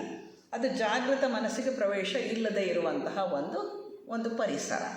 ಅದರಿಂದ ನಮ್ಮ ಜಾಗೃತ ಮನಸ್ಸು ಅಲ್ಲಿ ಇಲ್ಲ ಅಂದರೆ ಅಲ್ಲಿ ನಾನು ಹೋಗಿ ವಾಪಸ್ ಬಂದ್ರೇನು ನಾನು ಏನನ್ನೂ ವರ್ಣಿಸೋಕ್ಕಾಗಲ್ಲ. ಎಲ್ಲರೂ ಪರಮಹಂಸರನ್ನು ಕೇಳಿದ್ದಾರೆ, ರಮಣರನ್ನು ಕೇಳಿದ್ದಾರೆ, ಅರವಿಂದರನ್ನು ಕೇಳಿದ್ದಾರೆ. ಅವರು ಏನನ್ನ ಹೇಳ್ತಾರೆ ಅವರು. ಹೇಗಿರುತ್ತೆ ಸಮಾಧಿ ಅಂದರೆ ಸುಮ್ಮನೆ ನಗ್ತಾರೆ ಅಷ್ಟೇ. ಅಷ್ಟು ಬಿಟ್ಟರೆ ಮತ್ತೆ ಏನನ್ನು ಹೇಳಲಿಕ್ಕೆ ಆಗೋದಿಲ್ಲ. ಯಾಕೆಂದರೆ ಜಾಗೃತ ಮನಸ್ಸಿಗೆ ಅಲ್ಲಿ ಪ್ರವೇಶ ಇಲ್ಲ, ಪದಗಳಿಗೆ ಅಲ್ಲಿ ಅರ್ಥ ಇಲ್ಲ, ಪದಗಳಲ್ಲಿ ಎಂಟ್ರಾಗಕ್ಕಾಗಲ್ಲ. ಆದರೆ ಅದನ್ನು ಹೀಗೆ ಅರಿಯಬಹುದು. ಹೇಗೆ ಅರಿಯಬಹುದು? ತೆಂಗಿನಕಾಯಿ ನೋಡಿದ್ದೀರಾ? ಎಳ್ನೀರು ತೆಂಗಿನಕಾಯಿ ಅಲ್ವಾ? ಅದು ಎಳ್ನೀರು ಹಿಂಗೆ ಅಳ್ಳಾಡಿಸಿದ್ರೆ ಅಳ್ಳಾಡೋದು ಕೂಡ ಅಳ್ಳಾಡಲ್ಲ ಅದು, ಯಾಕೆಂದರೆ ನೀರು ಅಷ್ಟು ತುಂಬಿರುತ್ತೆ. ಇನ್ನೊಂದು ಸ್ವಲ್ಪ ದಿನ ಮರದಲ್ಲೇ ಬಿಟ್ಬಿಡಿ, ತೆಂಗಿನಕಾಯಿ ಆಗುತ್ತೆ. ಆವಾಗ ಅಳ್ಳಾಡಿಸಿದ್ರೆ ಅಳ್ಳಾಡುತ್ತೆ, ಹೌದಾ? ಇನ್ನೊಂದು ಸ್ವಲ್ಪ ದಿನ ಮರದಲ್ಲೇ ಬಿಟ್ಬಿಡಿ, ಚೆನ್ನಾಗಿ ಬಲ್ತಿರುತ್ತೆ. ಬೇಕಾದ್ರೆ ಕಿತ್ತಾದರೂ ಇಡೀಗಿಲ್ಲ, ಅಲ್ಲೇ ಬಿಡಿ, ಏನು ಪರವಾಗಿಲ್ಲ. ಆಮೇಲೆ ಅಳ್ಳಾಡಿಸಿ ನೋಡಿ ಏನಾಗುತ್ತೆ. ನೀರೂ ಇಲ್ಲ, ಕೊಬ್ಬರಿ ಇದೆ, ಅದು ಗಂಟ್ಕೊಂಡಿದೆ ಅಲ್ವಾ? ಪಕ್ವತೆ ಬಂದಾಗ ಚಿಪ್ಪಿನ ಒಳಗೆ ಇದೆ, ಚಿಪ್ಪಿಗೆ ಅಂಟ್ಕೊಂಡಿದೆ, ನೀರಿಲ್ಲ, ನೀರು ಆಗೋಗಿದೆ. ಅಂದರೆ ನಾನು ಜಾಗೃತಾವಸ್ಥೆ ಏನೂ ಇಲ್ಲ ಅಲ್ಲಿ, ಆದರೆ ಚಿಪ್ಪಿಗೆ ಅಂಟ್ಕೊಂಡಿದೆ. ಇನ್ನೂ ಸ್ವಲ್ಪ ದಿನ ಬಿಡಿ, ಅಳ್ಳಾಡಿಸಿ ನೋಡಿ ಏನಾಗುತ್ತೆ. ಅಳ್ಳಾಡುತ್ತೆ. ಅಳ್ಳಾಡುತ್ತೆ ಅಂದರೆ ಏನು? ಕೊಬ್ಬರಿಗೆ ಇಟ್ಕಾಗ್ಬಿಟ್ಟಿದೆ ಅದು. ಆ ತೆಂಗಿನಕಾಯಿ ಕೊಬ್ಬರಿ ಆಗಿಬಿಟ್ಟಿದೆ, ಚಿಪ್ಪಿಂದ ಬೇರೆ ಇದೆ, ಚಿಪ್ ಒಳಗೆ ಇದೆ ಅಲ್ವಾ? ನಾವಿನ್ನೂ ಒಡೆದಿಲ್ಲ. ಅಳ್ಳಾಡಿಸಿದ್ರೆ ಏನಾಗುತ್ತೆ? ಶಬ್ದ ಬರುತ್ತೆ, ಅಳ್ಳಾಡುತ್ತೆ ಅದು. ಅಂದರೆ ಚಿಪ್ಪಿಂದ ಬೇರೆ ಆಗಿದೆ. ಸಮಾಧಿ ಸ್ಥಿತಿಯಲ್ಲೂ ಇದೇ ಥರ ಆಗುತ್ತೆ. ಏನು ಅಂದರೆ ಆತ್ಮ ದೇಹದ ಒಳಗೆ ಇದೆ, ದೇಹದ ಒಳಗೆ ಇದೆ. ಮುಂಚೆ ನಾವು ಇಂದ್ರಿಯಗಳಿಗೆ ಅಂಟ್ಕೊಂಡಿದ್ದಾಗ ಅಳ್ಳಾಡ್ತಾನೂ ಇರಲಿಲ್ಲ. ಆಮೇಲೆ ಇಂದ್ರಿಯಗಳಿಂದ ಸ್ವಲ್ಪ ಬಿಡಿಸ್ಕೊಂಡಾಗ ಸ್ವಲ್ಪ ಅಳ್ಳಾಡೋಕ್ಕೆ ಶುರು ಮಾಡಿದ್ವಿ. ಅದೆಲ್ಲ ಮುಗಿದಾಗ ಶಾಂತವಾಗಿ ಸಮಾಧಾನವಾಗಿ ನಿಧಾನವಾಗಿ ಇದ್ವಿ. ಸಮಾಧಿ ಸ್ಥಿತಿಗೆ ಹೋದಾಗ ಏನಾಯಿತು? ನಮ್ಮ ದೇಹದಿಂದ ಆತ್ಮ ಬೇರೆ ಆಯಿತು, ಅಲ್ಲೇ ಇದೆ, ಅದು ಎಲ್ಲೂ ಹೊರಟೋಗಿಲ್ಲ. ಅಂದರೆ ನಮ್ಮ ಪ್ರಾಣ ಹೊರಟೋಯ್ತಾ ಅಂದರೆ ಇಲ್ಲ ಇಲ್ಲ ಇಲ್ಲ, ಏನಾಗಿಲ್ಲ, ಅಲ್ಲೇ ಇದೆ. ಕೊಬ್ಬರಿ ಗಿಡಕ್ಕೂ ಒಳಗೆ ಇದೆ, ಚಿಪ್ಪಿನಲ್ಲೇ ಇದೆ, ಆದರೆ ದೇಹಕ್ಕೆ ಅಂಟಿಕೊಂಡಿಲ್ಲ. ಪೂರ್ತಿಯಾಗಿ ನಾಲುವಿನಿಂದ ಬೇರೆಯಾಗಿದೆ. ಇದರಿಂದ ನಾವು ತಿಳ್ಕೊಳ್ಬೋದು. ಅಂದರೆ ಹೇಗೆ ಒಂದಾದ ನಂತರ ಒಂದು ಸ್ಥಿತಿಗಳು ಬರ್ತದೆ. ಕೊನೆಯ ಸ್ಥಿತಿ ಯಾವುದು? ದೇಹ ಕಂಡುಕೊಂಡಿಲ್ಲ, ಆದರೆ ಆತ್ಮ ಇದೆ. ಆ ಆತ್ಮ ದೇಹದ ಒಳಗೇ ಇದೆ, ಆದರೆ ಅದು ಅಂಟ್ಕೊಂಡಿಲ್ಲ, ನಾನುವಿಗೆ ಅಂಟ್ಕೊಂಡಿಲ್ಲ. ಪರಬ್ರಹ್ಮ ಪ್ರಾಪ್ತಿ ಆಗಬೇಕಾದ್ರೆ ನಮಗೆ ಅಭಿಮಾನ್ಯ ಶೂನ್ಯತೆ ಬೇಕು. ನಾನು, ನಂದು, ಅವ್ರು ನನ್ನವರು, ಈ ಸೊಸೈಟಿ ನಂದು, ಅದು ನಂದು, ಇದು ನಂದು, ಕುರ್ಚಿ ನಂದು, ಎಲ್ಲದು ನಂದು ಬೇಡ. ಇದು ಅದರ ಜೊತೆಗೆ ಲಜ್ಜೆ ಬೇಕು ಅಂತ ಹೇಳ್ತಾರೆ. ಈಗಿನ ದಿವಸಗಳಲ್ಲಿ ಲಜ್ಜೆ ಅನ್ನುವ ಪದವನ್ನೇ ಕೇಳಿಲ್ಲ ನಾನು. ಲಜ್ಜೆ ಅಂದರೆ ಹೇಗಿರುತ್ತೆ? ಒಂದು ಸಣ್ಣ ತಪ್ಪು ನಮ್ಮಿಂದ ಆದ್ರೂ ನನಗೆ ನಾಚಿಕೆ ಆಗಬೇಕು, ಇಂಥ ತಪ್ಪು ನಾ ಮಾಡಿಬಿಟ್ನಲ್ವಾ ಅಂತ. ಹೀಗೆ ಎಲ್ಲಿ ನೋಡ್ತೀರಾ ನೀವು ಲಜ್ಜೆ ಪಡುವವರನ್ನು? ತಪ್ಪು ಮಾಡಿ ಅಯ್ಯೋ ತಪ್ಪಾಯಿತು ನನ್ನಿಂದ ಅಂತ ಲಜ್ಜೆ ಪಡೋರನ್ನ ಎಲ್ಲಿ ನೋಡ್ತೀರಾ? ನಾ ಮಾಡಿದ್ದೇ ಸರಿ, ಇಂಥವ್ರನ್ನೇ ನೋಡ್ತೀವಿ ನಾವು. ಲಜ್ಜೆ ಬೇಕು. ಆಧ್ಯಾತ್ಮ ಜೀವಿಗೆ ಅಭಿಮಾನ್ಯ ಶೂನ್ಯತೆ ಬೇಕು, ಲಜ್ಜೆ ಬೇಕು, ಸಹನೆ ಬೇಕು, ಕ್ಷಮ ಬೇಕೇ ಬೇಕು. ಇದನ್ನು ಶಾಂತಿ ಪರ್ವದಲ್ಲಿ ಕಪಿಲರು ಸಮರಶ್ಮಿ ಅನ್ನುವಂತಹ ಒಬ್ಬ ರಾಜನಿಗೆ ಹೇಳ್ತಾರೆ. ಇಂಥದ್ದು ಇರಬೇಕು, ಅದಿದ್ದರೆ ಮನುಷ್ಯ, ಅದಿದ್ರೇ ಆಧ್ಯಾತ್ಮ ಅಂತ ಹೇಳ್ತಾರೆ. ಈಗ ಲಜ್ಜೆ ಪಡಬೇಕು ನಾವು. ಒಂದು ಸಣ್ಣ ತಪ್ಪಾದ್ರೂ ಅದು ನನ್ನ ತಪ್ಪು ಅಂತ ಹೇಳಿ ಒಪ್ಕೊಂಡು ಅದನ್ನು ತಿದ್ದುಕೊಳ್ಳುವಂತಹ ಮನಸ್ಥಿತಿ ನಮಗೆ ಬರಬೇಕು. ಆ ಸ್ಥಿತಿಗೆ ಬರಬೇಕಾಗತ್ತೆ ನಾವು. ಡಿ ವಿ ಗುಂಡಪ್ಪನವರು ಮರಳಮುನಿಯನ ಕಗ್ಗದಲ್ಲಿ ಹೇಳ್ತಾರೆ, ರಾಜಯೋಗದ ಮಾರ್ಗ ಹಿತಮಿತಿಗಳ ಅಭ್ಯಾಸ. ಎಷ್ಟು ಚೆನ್ನಾಗಿ ಹೇಳ್ತಾರೆ ನೋಡ್ರಿ. ರಾಜಯೋಗದ ಮಾರ್ಗ ಹಿತಮಿತಿಗಳ ಅಭ್ಯಾಸ, ನೈಜ ಕನುವಾದ ಶೋಧನೆ ಪರಿಷ್ಕಾರ. ನೈಜವಾಗಿ ಇರುತ್ತೆ, ಅದು ಪರಿಷ್ಕಾರ ಮಾಡ್ತಾ ಹೋಗಬೇಕಾಗತ್ತೆ. ಒಳಗೆ ಒಳಗೆ ಒಳಗೆ ಒಳಗೆ ಹೋಗ್ತಾ ಇರಬೇಕಾಗತ್ತೆ. ಯೋಜಿಸಿಹುದಲ್ಲಿ ಶುಚಿ, ಭೋಗದೊಡನೆ ವಿರಾಗ. ಶುಚಿಯಾಗಿರಿ, ಅದರ ಭೋಗದಲ್ಲಿ ವಿರಾಗ ಇರಲಿ. ಸಹಜವರಿತ ಶಿಕ್ಷೆ ಮರುಳ ಮುನಿಯ ಅಂತ ಹೇಳ್ತಾರೆ. ಅಂದರೆ ಸಹಜ ಅಂದರೆ ಸಹಜತೆಯ ಶಿಕ್ಷಣ. ಈ ಶಿಕ್ಷಣ ಬೇರೆ ಯಾರೋ ನಮಗೆ ಶಿಕ್ಷೆ ಕೊಟ್ಟಂಗೆ ಕೊಟ್ಟಿದ್ದಲ್ಲ, ನನಗೆ ನಾನೇ ಹಾಕಿಕೊಂಡಂತಹ ಶಿಕ್ಷೆ. ಇಷ್ಟೊತ್ತಿಗೆ ಹೇಳ್ತೀನಿ ಅಂದರೆ ಇಷ್ಟೊತ್ತಿಗೆ ಎದ್ದೇ ಹೇಳ್ತೀನಿ, ಅಷ್ಟೊತ್ತಿಗೆ ಧ್ಯಾನ ಮಾಡ್ತೀನಿ ಅಂದರೆ ಮಾಡೇ ಮಾಡ್ತೀನಿ, ಈಗ ಬರಿತೀನಿ ಅಂದರೆ ಬರದೇ ಬರಿತೀನಿ, ಲೆಕ್ಚರ್ ಮಾಡ್ತೀನಿ ಅಂದರೆ ಮಾಡೇ ಮಾಡ್ತೀನಿ. ಯಾರು ನನಗೆ ಶಿಕ್ಷೆ ಕೊಟ್ಟಿರೋದು? ಯಾರೂ ಕೊಟ್ಟಿಲ್ಲ, ನಮಗೆ ನಾವು ಹಾಕ್ಕೊಳ್ಳೋ ಶಿಕ್ಷೆ. ಸಹಜದ ಶಿಕ್ಷೆ ಅದು, ಸಹಜವರಿತ ಶಿಕ್ಷೆ. ಇದು ಸಹಜವಾಗಿರಬೇಕು ಅನ್ನುವಂತಹ ಆ ಸಹಜತೆ ನನಗೆ ಬಂದಾಗ ನಾನು ಈ ಒಂದು ಶಿಕ್ಷಣದ ಒಂದು ಇದನ್ನು ಇಟ್ಕೊಂಡು, ಅವಸ್ಥೆಯನ್ನು ಇಟ್ಕೊಂಡು ಅದರ ಪ್ರಕಾರ ನನ್ನ ಜೀವನ ನಡೆಸ್ಕೊಂಡು ಹೋಗ್ತೀನಿ, ಅದರಂತೆ ನಾನು ಗುರಿ ಮುಟ್ತೀನಿ. ಇದು ನಡೆಯೋದು ಅಂತ ಹೇಳಿ ಮರಳಮುನಿಯನ ಕಗ್ಗದಲ್ಲಿ ರಾಜಯೋಗದ ಬಗ್ಗೆ ಡಿ ವಿ ಜಿಯವರು ಹೇಳ್ತಾರೆ. ಎಷ್ಟು ಸುಂದರವಾಗಿ ಹೇಳ್ತಾರೆ ನೋಡ್ರಿ. 4 ಪದಗಳಲ್ಲಿ ಇಡೀ ಒಂದು ಆಧ್ಯಾತ್ಮವನ್ನು ಬೋಧಿಸಿಬಿಡ್ತಾರೆ. ಧ್ಯಾನದ ಬಗ್ಗೆ ಸರ್ವಜ್ಞ ಕವಿ ಏನು ಹೇಳ್ತಾರೆ ಗೊತ್ತಾ? ಅವ್ರು ಹೇಳ್ತಾರೆ, ನವದ್ವಾರಗಳ ಮುಚ್ಚಿ ಶಿವಧ್ಯಾನದೊಳಿರಲು ನವಖಂಡ ಪೃಥ್ವಿಯೊಳಗಣ ಮಾತೆಲ್ಲ ಕಿವಿಯೊಳಗೆ ಹುದು ಸರ್ವಜ್ಞ. ಎಷ್ಟು ಸುಂದರವಾಗಿ ಹೇಳ್ತಾರೆ ಗೊತ್ತಾ? ಶರೀರದಲ್ಲಿರೋ ನಿಮ್ಮ 9 ದ್ವಾರಗಳನ್ನು ಮುಚ್ಚಿಬಿಡಿ, ಆದರೆ ಅದರಿಂದ ನೀವೇನೇನೋ ಸ್ವೀಕರಿಸೋಕೆ ಹೋಗಬೇಡಿ ಅಷ್ಟೇ. ನವದ್ವಾರಗಳನ್ನು ಮುಚ್ಚಿಬಿಡಿ. ಮತ್ತು ಯಾವ ದ್ವಾರ ತೆಗಿಬೇಕು? ಶಿವನನ್ನು ಧ್ಯಾನಿಸುವ ಧ್ಯಾನ ಮಾಡಬೇಕು. ನವದ್ವಾರಗಳ ಮುಚ್ಚಿ ಶಿವ ಧ್ಯಾನವ ಮಾಡಿದರೆ ಅಖಂಡ ಭೂಮಂಡಲದಲ್ಲಿರುವ ಎಲ್ಲ ಮಾತು ನಮ್ಮ ಕಿವಿನಲ್ಲಿ ಕೇಳುತ್ತಂತೆ. ಅಂದರೆ ಏನರ್ಥ? ಅವನು ಜೀವನ್ಮುಕ್ತಿಯಾದ, ದಿವ್ಯ ಜ್ಞಾನಿಯಾದ ಅಂತ. ಶಿವನ ಧ್ಯಾನವನ್ನು ಆ ರೀತಿಯಾಗಿ, ಅಂದರೆ ಇಂದ್ರಿಯಗಳ ಬಲೆಗೆ ಬೀಳದೆ ಶಿವಧ್ಯಾನವನ್ನು ಮಾಡಿದರೆ, ಶಿವ ಅಂದರೆ ನೀವು ಶಿವ ಅಂತ ಅರ್ಥ ಮಾಡ್ಕೊಳ್ಬೇಡಿ, ದೇವರು ಅಂತ ಇಟ್ಕೊಳ್ಳಿ. ಆ ದೇವರ ಧ್ಯಾನವನ್ನು ಮಾಡಿದಾಗ ಏನಾಗತ್ತೆ ಅಂದರೆ ನೀವು ದಿವ್ಯ ಜ್ಞಾನಿಗಳಾಗ್ತೀರ. ಅಖಂಡ ಭೂಮಂಡಲದೊಳಗೆ ಎಲ್ಲಿ ಯಾವ ವಿಷಯವನ್ನು ಬೇಕಾದ್ರೆ ಕೇಳ್ಬೋದು ಅಂತ ಹೇಳ್ತಾರೆ.